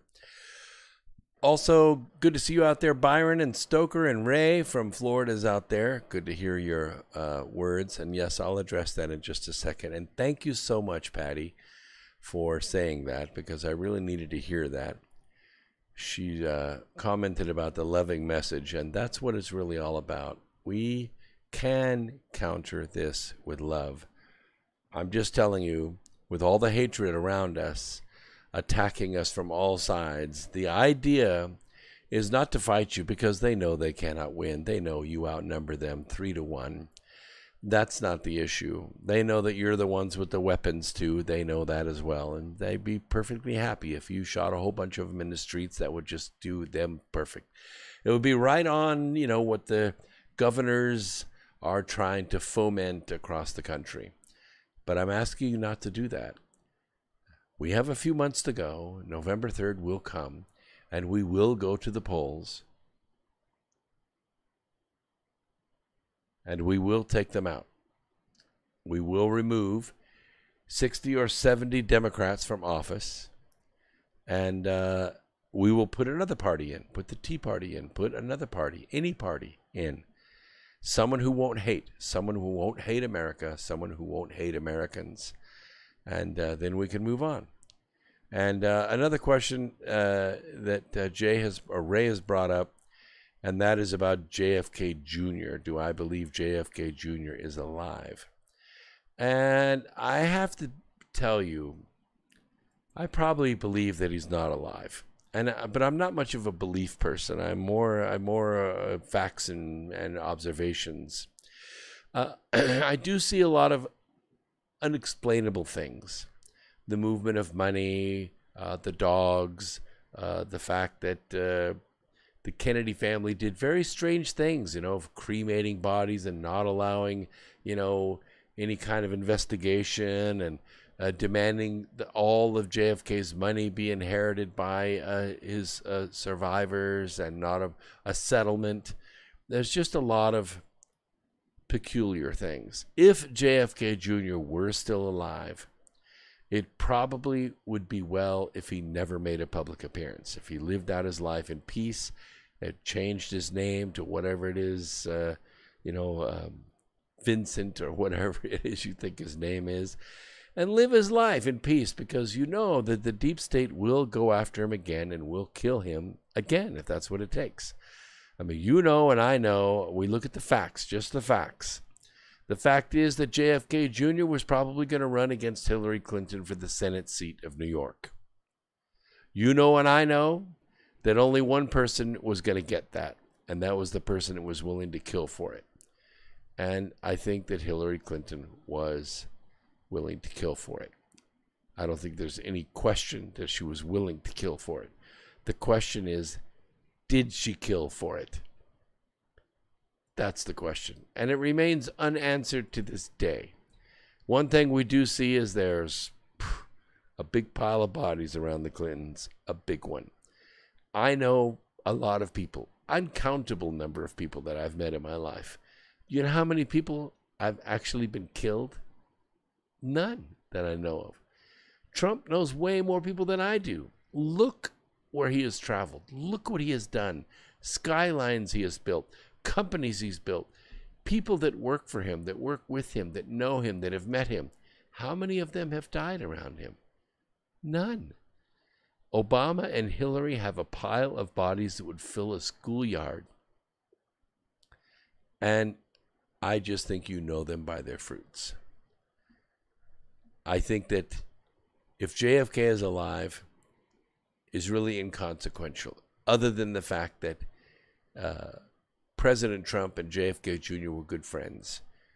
And I will tell you that if JFK Jr. was in fear for his life and he and his wife wanted to live, it's possible they had the conversation. Well, in order for you to live, you're probably going to have to be someone else, because you can't be John F. Kennedy Jr. You can't be that little boy all grown up going to find out who killed my daddy, because they're going to kill you. And if they don't kill you, they're going to kill your wife. They're going to kill all your children and your dogs. You're going to have to change your life.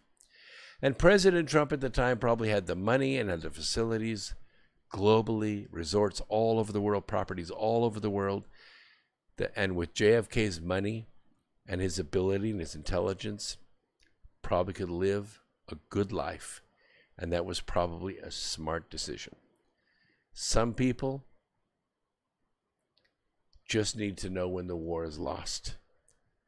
And with JFK Jr., the Kennedy War was lost.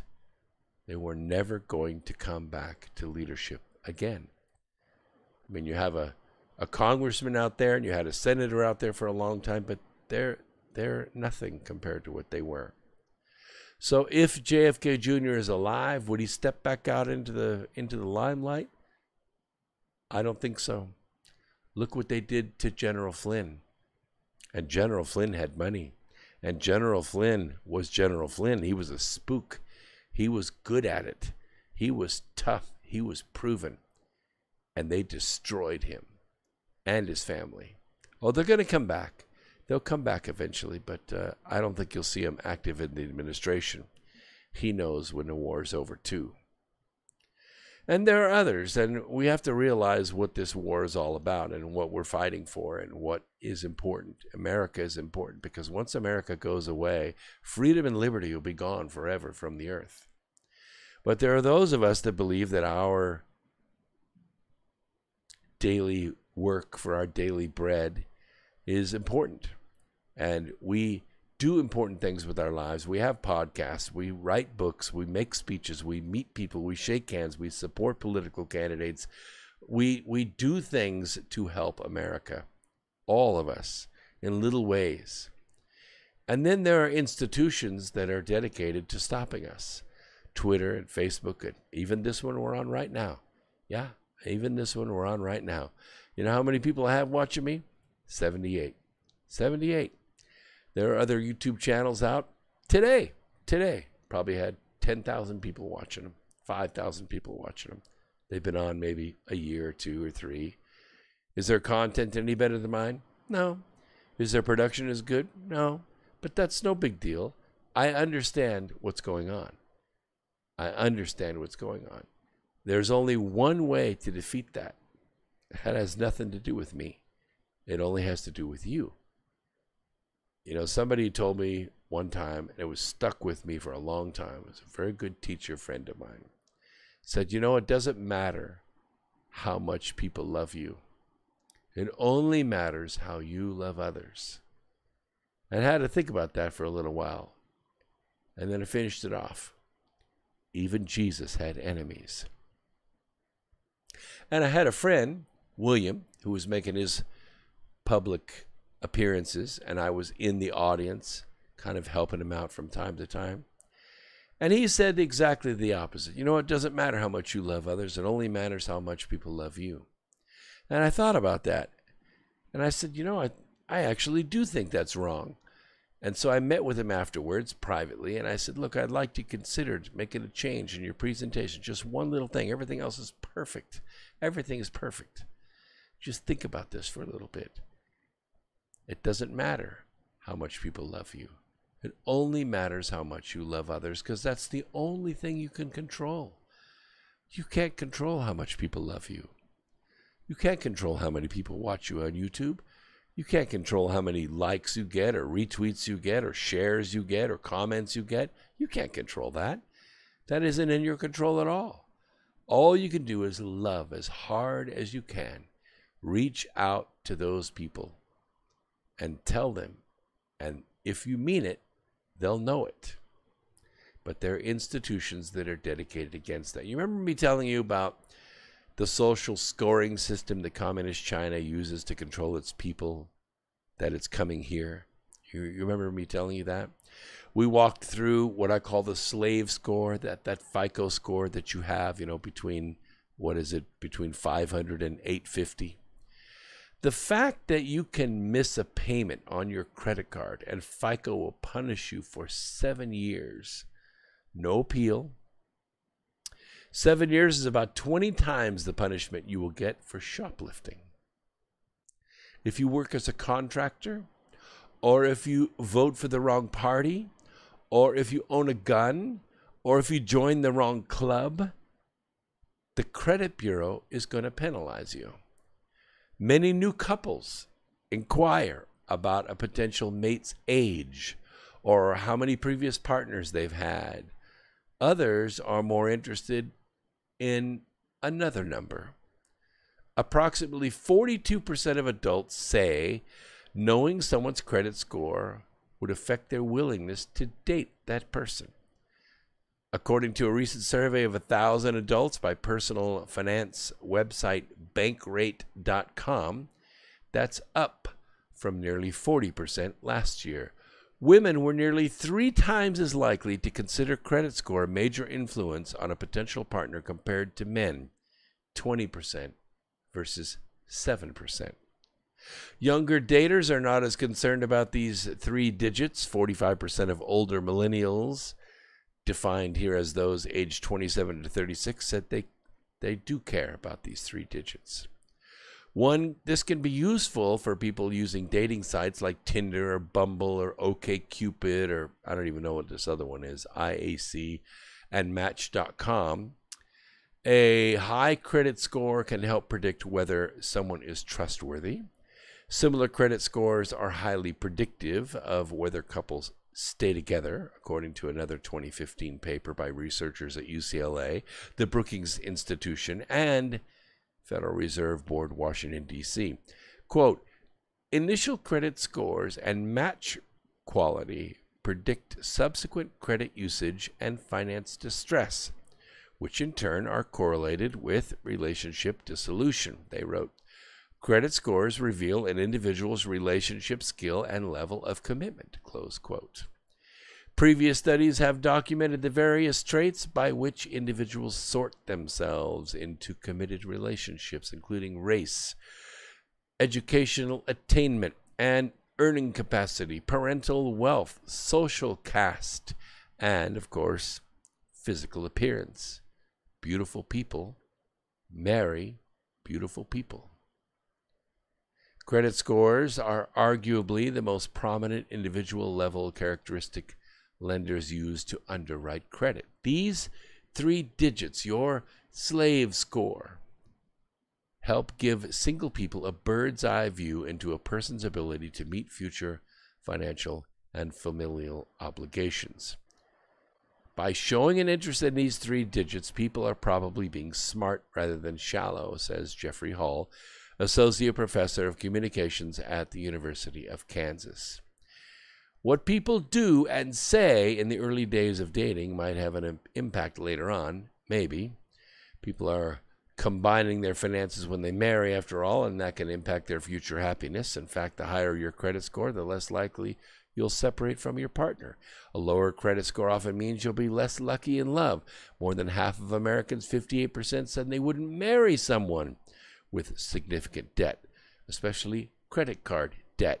That is an indication of a person who cannot live within their means, who spends bigger than their ability to pay. While knowing someone's credit score doesn't necessarily reveal whether that person has a medical or student debt, or even their annual income, or whether they have been able to maintain a steady job, which has been increasingly difficult lately, but it does indicate whether they are eligible for a loan. A bank will look at each person's middle scores from the 3 major credit bureaus, Experian, Equifax, and TransUnion, and they are widely different, I will tell you that. Equifax will have a very much different number than TransUnion, will have a very much different number than Experian. And I will tell you this, it doesn't matter which bank you go to, which finance company you go to, they will all, and I repeat all, underline ALL 100%, use the lowest score. And that's how they will rank you. And low credit scores can deny one access to a mortgage and other things. So, it is no surprise that Visa blacklisted a man named Andrew Torba. You know who he is?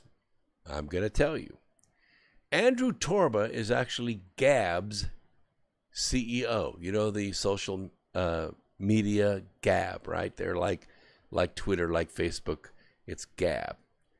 And they blacklisted him simply for being associated with Gab, which is considered alternative. Actually, it isn't really free. It does cost money to post on Gab, but the posts are not censored. Visa's actions show that U.S. corporations have started to create their own version of China's social credit score metric in the U.S. If you're deemed politically incorrect, you will be silenced. You'll have a mask strapped across your face. No one wants to see your mouth. You'll be cut off from access to capital. You could be fired. You could be harassed by major corporations, journalists, activists who claim to be committed to social justice and equality. As Torba explains, because he refused to censor what the socialists feel is hate speech on his platform, in keeping with his commitment to making Gab a censorship-free platform. Visa has targeted him and accused him of breaking the law, even though hate speech, especially political speech, is protected under the First Amendment. Hate speech is simply speech that does not support the socialist agenda of ending private property rights, indoctrination centers instead of schools, and of course, voting for Donald Trump. Visa has effectively cut Torba off from the dollar-based financial system. His easiest means of transacting digitally at this point probably involves cryptocurrencies. This level of prosecution should make Christians and conservatives nervous, as they have seen these tactics from the left before. And the results last time around, well, they weren't pretty, no matter what American millennials might believe. As many of you already know, we learned last week that Visa is one of those companies that targets small businesses for shorting, and so does Citigroup. In China, there's something called the social credit system, which was developed by the Communist Chinese Party as a national reputation system. This system tracks the trustworthiness of individuals, businesses, and organizations. Trustworthiness. It means total and complete submission to the Chinese Communist Party. If the Communist Party deems you to be untrustworthy, you are denied access to plane tickets, train tickets, opening and operating businesses, and much more. As of June of 2019, 1 year ago, according to the National Development and Reform Commission of China, 26.82 million air tickets, as well as 5.96 million high-speed rail tickets, have been denied to people who were deemed untrustworthy. In other words, they were on a blacklist. 4.37 million untrustworthy people have chosen to fulfill their duties required by the law. To most Americans, this sounds positively horrifying, and it is.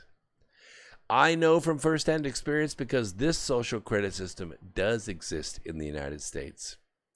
While it may not be sanctioned by the United States government, it most certainly has been deployed by U.S. corporations who today have, in many ways, a lot more power. They have the data, and they have the control over our lives than government does. Many of these corporations also happen to be endorsing and raising money for communist organizations, for revolutionaries, for Black Lives Matter, for Antifa, for Marxist organizations, and the domestic terrorists burning down our cities. We were told this week that not only is Gab blacklisted by Visa as a business, but the CEO's personal name, his personal phone number, his address, are also blacklisted by Visa. That means anybody living at his house, his wife, his children, anybody living at his house will be flagged by Visa. Obviously very concerning. Because suppose you wanted to rent from someone. Suppose you wanted to cohabitate with someone. Suppose you wanted to get married to someone that already had children. If you're blacklisted by this social scoring system, you bring that score with you. And whoever it is that you're partnering with in one way or another, they need to consider that you're going to bring that liability with you. These people have done nothing wrong. Gab is and always has been a legally operating business. It pays its bills. It sells hats and shirts and software subscription services. It makes money like any other business in America. He has a wife, he has a daughter. We're told that Visa has someone camping on our website watching our payment processing. As soon as we get a new processor up, they find out who it is on their end and contact them. They tell the processor that Gab is flagged for illegal activity, and if they do not stop processing payments for us, they will be heavily fined. When the processor inquires about this alleged illegal activity, Visa tells them that Gab has been flagged for hate speech. Hate speech, of course, is not illegal in the United States. It is protected by the First Amendment. And as I have written, it is not real. And I refuse to acknowledge it as a term. Visa does not agree. The reason I share all of this is that I hope that it serves as a wake-up call and as a warning. If they can do this to the CEO of Gab. They could do it to any of you. You know, I went the other way. I had credit cards, I had loans, I had student loans because I didn't earn enough to support my lifestyle. I had to get through college. I had to raise 4 kids. I had to pay rent. I had to have used cars. I had to have some way to get through life, right? So you borrow the money. You don't have the money to go out and buy a vehicle cash. You don't have the money to go out and buy a house cash, so you got to get a loan. So I had loans. You know what? I had spectacular credit. I didn't miss a payment for 25 years. But as time went on, I started getting paid more and more money. And I needed less and less stuff. My kids moved out. They got their lives. They got their wives. They got their kids. They moved on. And I started to downsize. I got smaller and smaller. My income went up and up. And guess what I achieved? I achieved that point in life when I earned enough money to cover all my living expenses.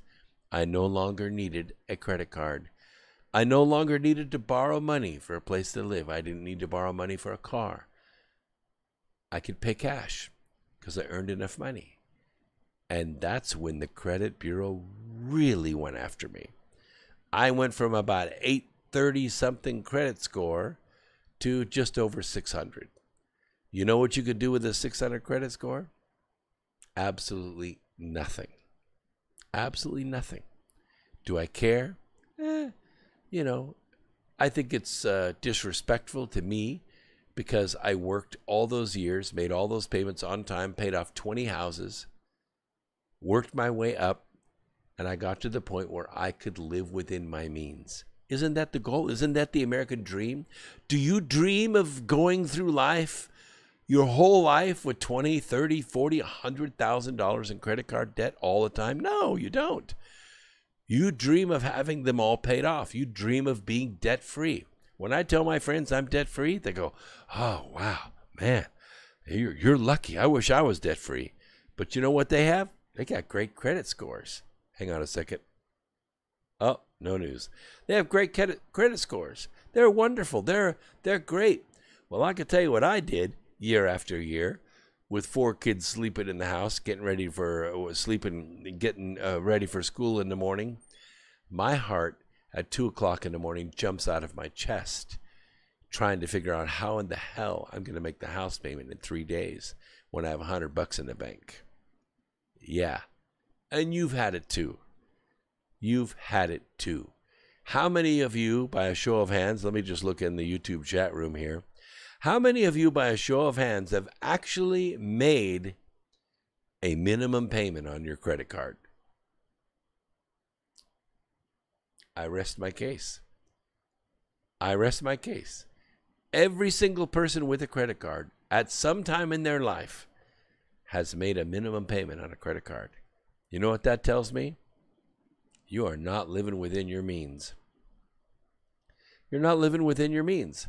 Now, I could see if you get paid once a month, let's say you get paid on the 10th of the month, you got to live all the way to the 10th of the next month. There's a time at which cash flow doesn't work out.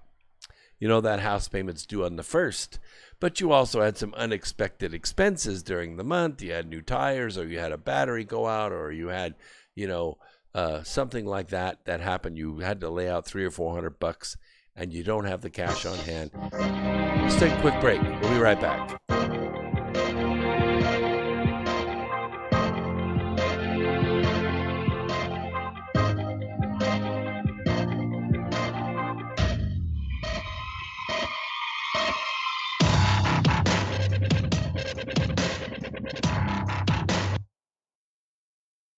It's amazing how people have been raving about Aya Life all over Facebook.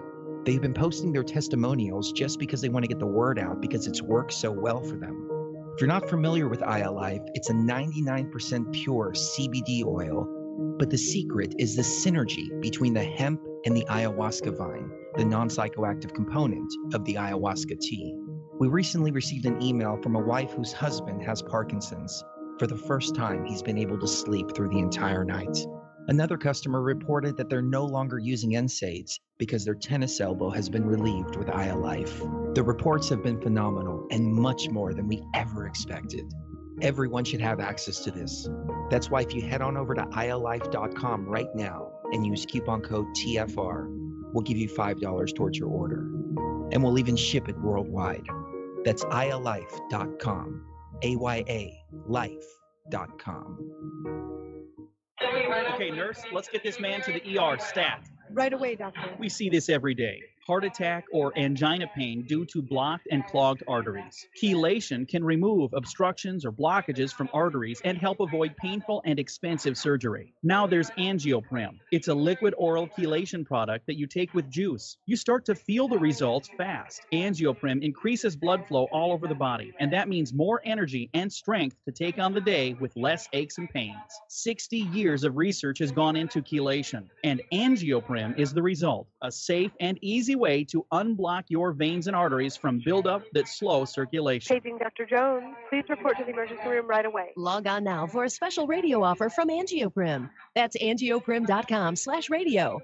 ANGIOPRIM. Angioprim.com/radio or call 877-882-7221. That's 877-882-7221. Dowsing is the ancient science of finding water and metal underground. Albert Einstein said that dowsing was tapping into earth energies which modern science as yet does not understand. Diamonds, silver, gold, and platinum objects have all been found using dowsing. And now, for the first time on film, we visit the pyramids, Stonehenge, and ancient sites, dowsing for buried treasure and tapping into this mysterious earth energy. The Enigma Channel. Intelligent television for planet Earth. EnigmaTV.com.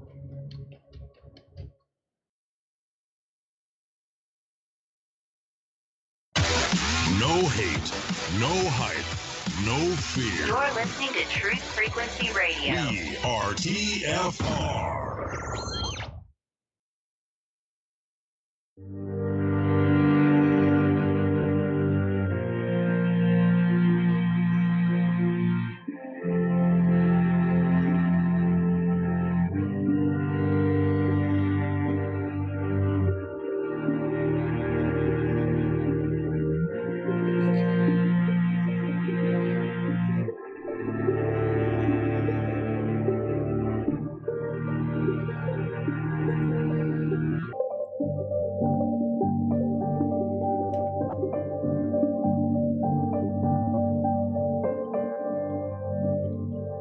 Welcome back. Final segment of X Squared Radio tonight. I wanted to let you know the Vega rocket was supposed to take off tonight at 9:51. Didn't happen.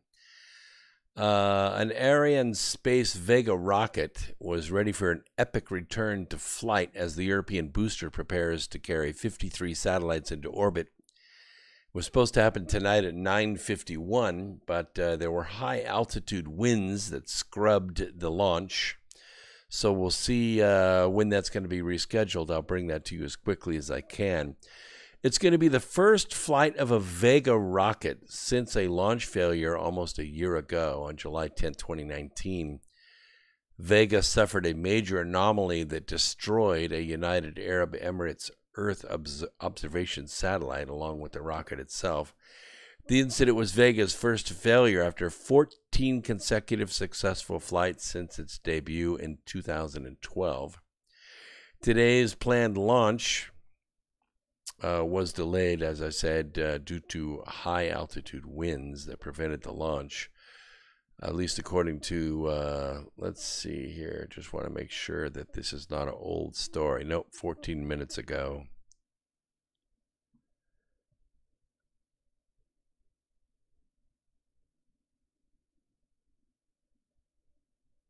Yeah. Yep. Been delayed by high-altitude winds. Just wanted to be sure. I wasn't looking at a year-old story. The new mission will be an evolution of Vega's capabilities. The 4-stage rocket will launch a proof-of-concept flight for its small spacecraft mission service And by small spacecraft, these are the CubeSats. These are little, between 300 and 500 pound satellites that go up. And they're setting them up for 21 different customers.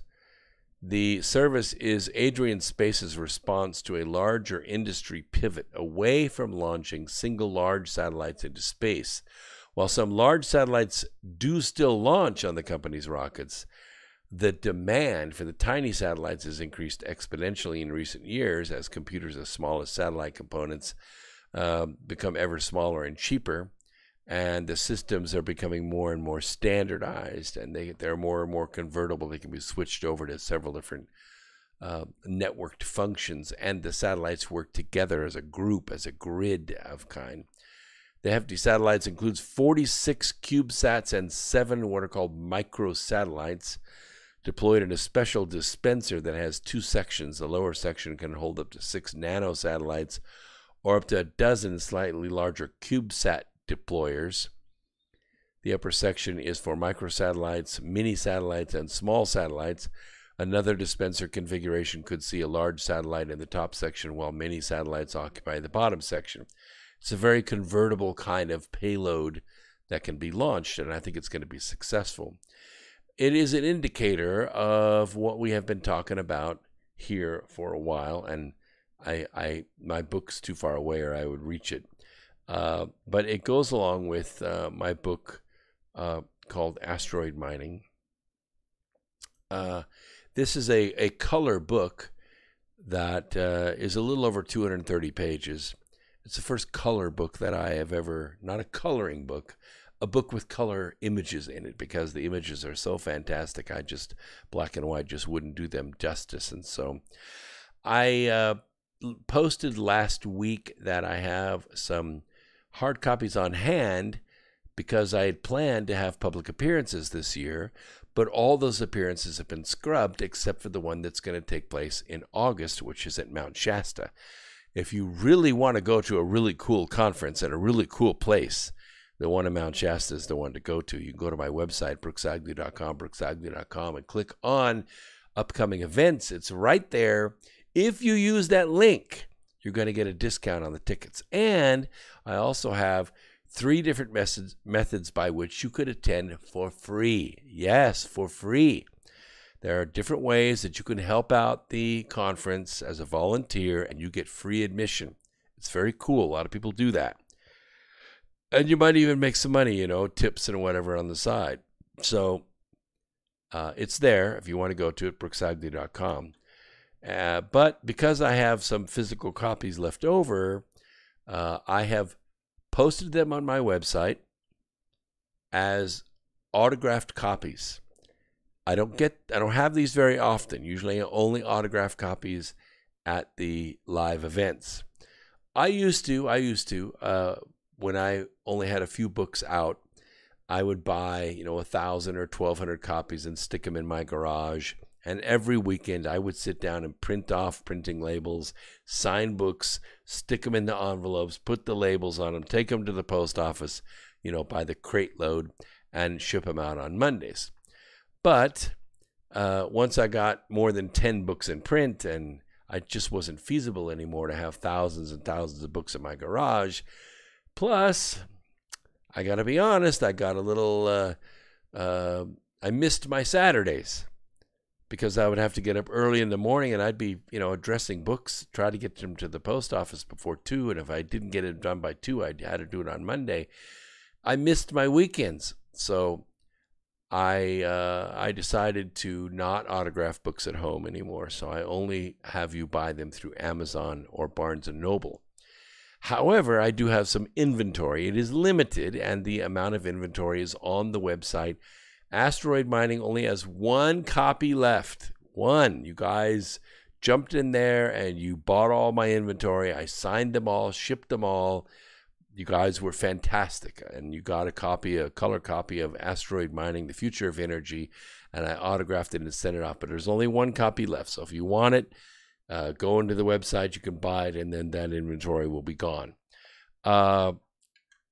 Remembering the Future, I have about 50 copies left, and they will go very fast. We sell maybe 20, 25 copies a week. So they will not last long, especially autograph copies. They go very quickly. So if you want one of those, get one of those.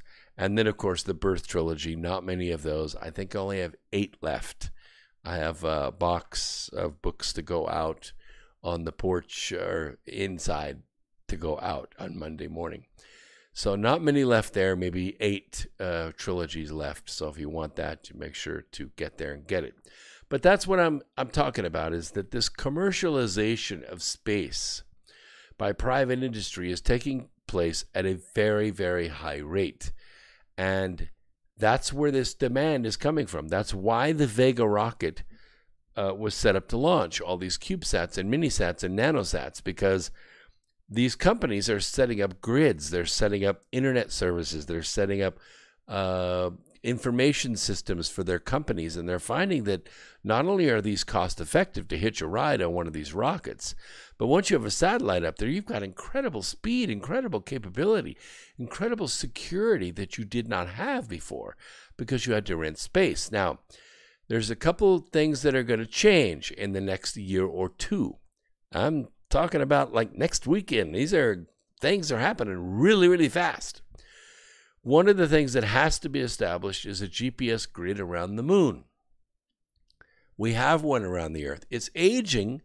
We need to replace it. We needed to replace it earlier, but the atmosphere thinned, and so the GPS satellites are actually lasting a lot longer than what we expected. If the atmosphere was at its original thickness when the satellites were launched, all those satellites would have burned up by now. But they're still out there because the atmosphere is thinned because of the poor solar activity.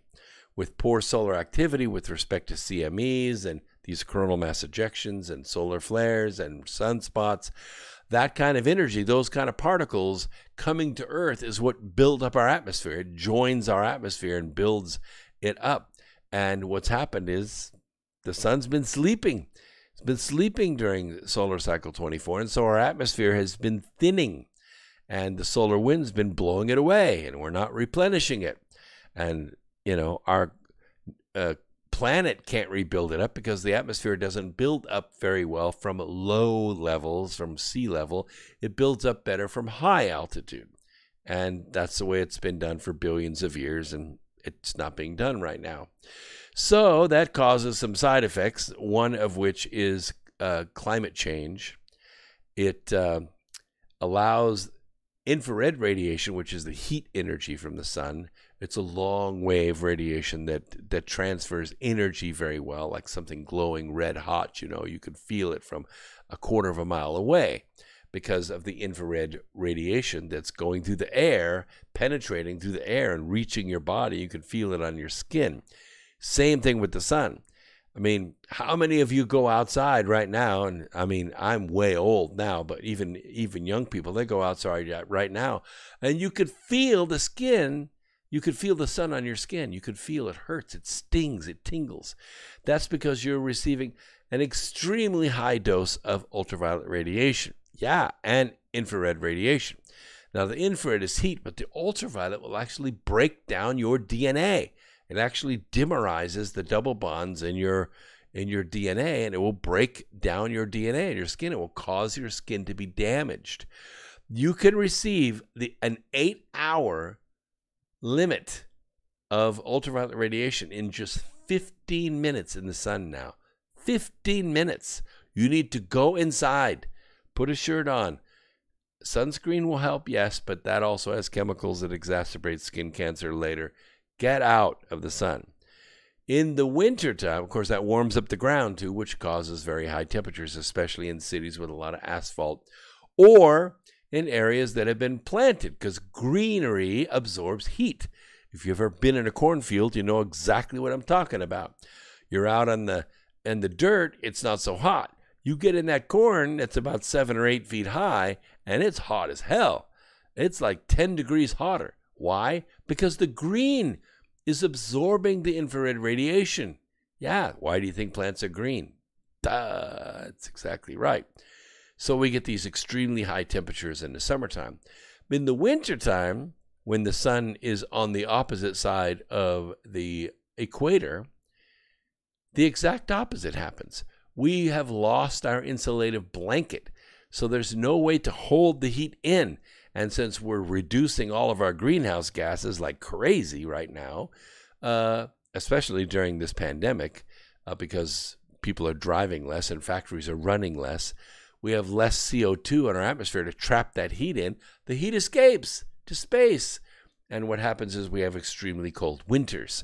So big ice flows in the winter, big heat in the summer. You get these extremes. Heat records in the summer, cold records in the winter, and that's exactly what we're seeing. Of course, we want to understand all this, and so we're launching technology like crazy into space, but that's NASA activities and JPL activities. But guess what's coming on strong? Private industry. Why? Because we want that helium-3 that's on the moon. Trillions and trillions of dollars worth of cheap energy is just sitting up there in craters 2 days away. We want to go up there and get it and bring it back to Earth and run our nuclear power plants with it. We want to build fusion rocketry so we can go on further to Mars and to the asteroid belt and get even greater riches, platinum and gold and water to terraform planets with. I mean, just incredible resources out there. Tens of thousands of missions waiting to be flown, and not all from Earth. They could be flown from the moon and later from Mars, because the resources, the raw materials, the metal and the fuel and the water and the air and everything, it's just sitting up there waiting for the taking. Well, you know who sees that? Yes, governments see it, but they don't give a rat's behind about that. What they care about is ruling the world, governments of this world. That's all they care about. What private industry cares about is there's $1 trillion to be made out there. That's the new gold rush. And you're not going to hold them back. And they're going to be using Vega rockets, and they're going to be using Falcon rockets, and there will be other companies that come on. Planetoid Mines and other companies like that are building components as fast as they can build them.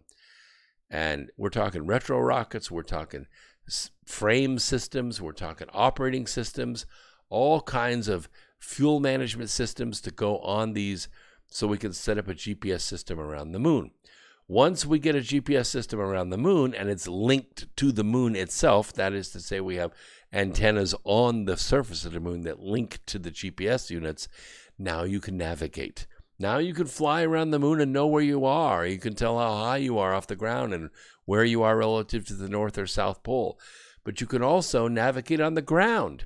You know, if you were to land on the moon, you'd get lost in very short order, right? There are no roads. It's like Oklahoma, but without the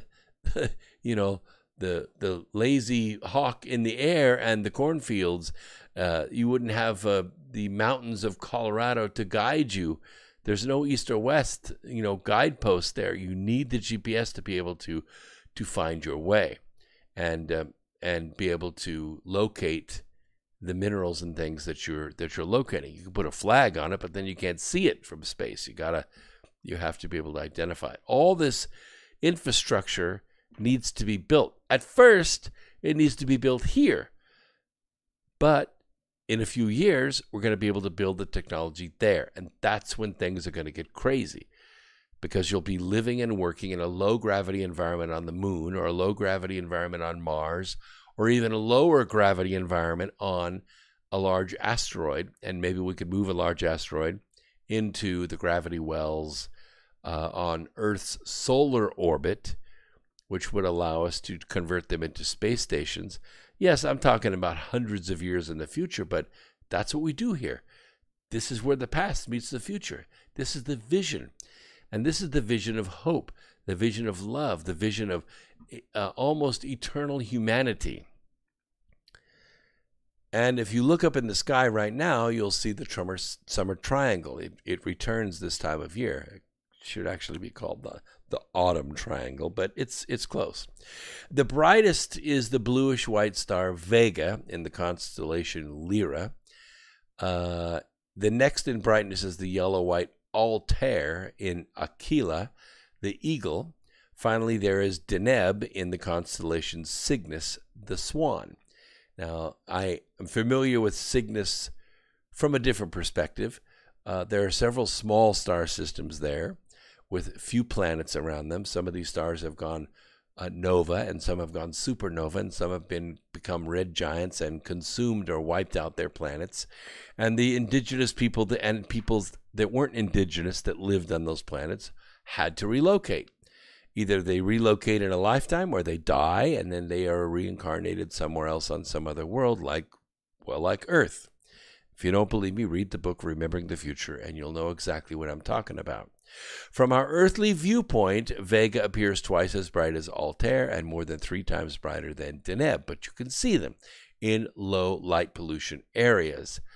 As the English idiom, don't judge a book by its cover, cautions, sometimes things are not always as they appear to be.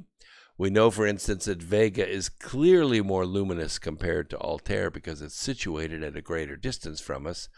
Altair is 16.7 light years away, while Vega is 25 light years away. Vega is 40 times more luminous than our own sun, and Altair is only 11 times as bright as our sun. But Vega actually pales in comparison with Deneb, one of the greatest supergiant stars known. Deneb's distance measures 1,550 light years from Earth, with a luminosity recently computed to be an incredible 196,000 times that of our sun. If we could swap Vega's placement relative to us with Deneb, Vega would be visible only with a moderately large telescope. But seen from Vega's distance, Deneb would appear to shine about 100 times brighter than Venus. And if you looked out the other night, you could see you could see Jupiter, and then right next to it you could see Saturn to the upper left, and then just a little bit more to the east you could see Mars. Very, very beautiful this time of year. If you have clear sky, you should go out.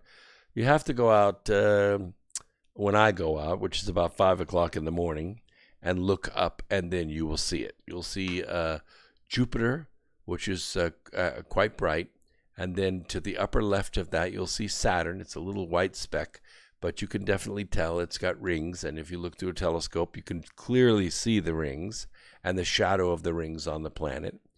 And then you can also see Mars more to the east, a very bright red planet out there. So just neat to see if you want to go out there tomorrow morning and look. Some believe that the summer triangle would be better served being associated with the autumn season because it happens almost in July, and it on the day of the autumnal equinox, the triangle can be found directly overhead at dusk compared to where we see it now in the east-northeast. The difference is that the triangle is visible all night long from now through mid-August. While admittedly in an excellent position right after sunset by late September, at that time of year, the triangle is dropping out of sight by around 3 a.m. Yeah, I don't see it much, and the same with Sirius, one of those star systems you can only see at midnight during the winter. During the summer. The appearance of the summer triangle also signals the return of the summer Milky Way. During the spring, the Milky Way runs all the way around the horizon. It's kind of hidden in low-lying haze, but as the summer triangle gradually ascends in eastern skies in the coming days, we'll begin to see one of the brightest sections of the Milky Way cutting almost straight across the triangle. That used to signal the flood season in Egypt, so that was why it was one of those big signals that they would see in the sky. Perhaps the most striking visual feature of all here is the Great Dark Rift, which appears to split the galaxy in two with the triangle. If you want to learn more about that, you can read our series, The Arc of Millions of Years. It's a couple thousand pages, but it's a good, not-so-dry nonfiction reading. I highly recommend it. You can pick those up in Kindle version on my website at brooksagnew.com. Beginning near Deneb in Cygnus and stretching its way through Aquila above Altair, this obscuring lane creates two parallel branches of streams of stars angling southwestward down the sky. It is not, however, a region devoid of stars, but a tremendous band of dust and other obscuring matter that lies between Earth and the center of our Milky Way galaxy, just so you know. So, of course, next year, or maybe it's checking here, yes, I think it's 2022. So it's 2 years in August. What will appear in the sky is a new star in the Cygnus area. And this is a star that went to nova 1,800 years ago. And that light will just be reaching Earth at that time, August of 2022. And that event I'm pretty familiar with, saw it up close and personal.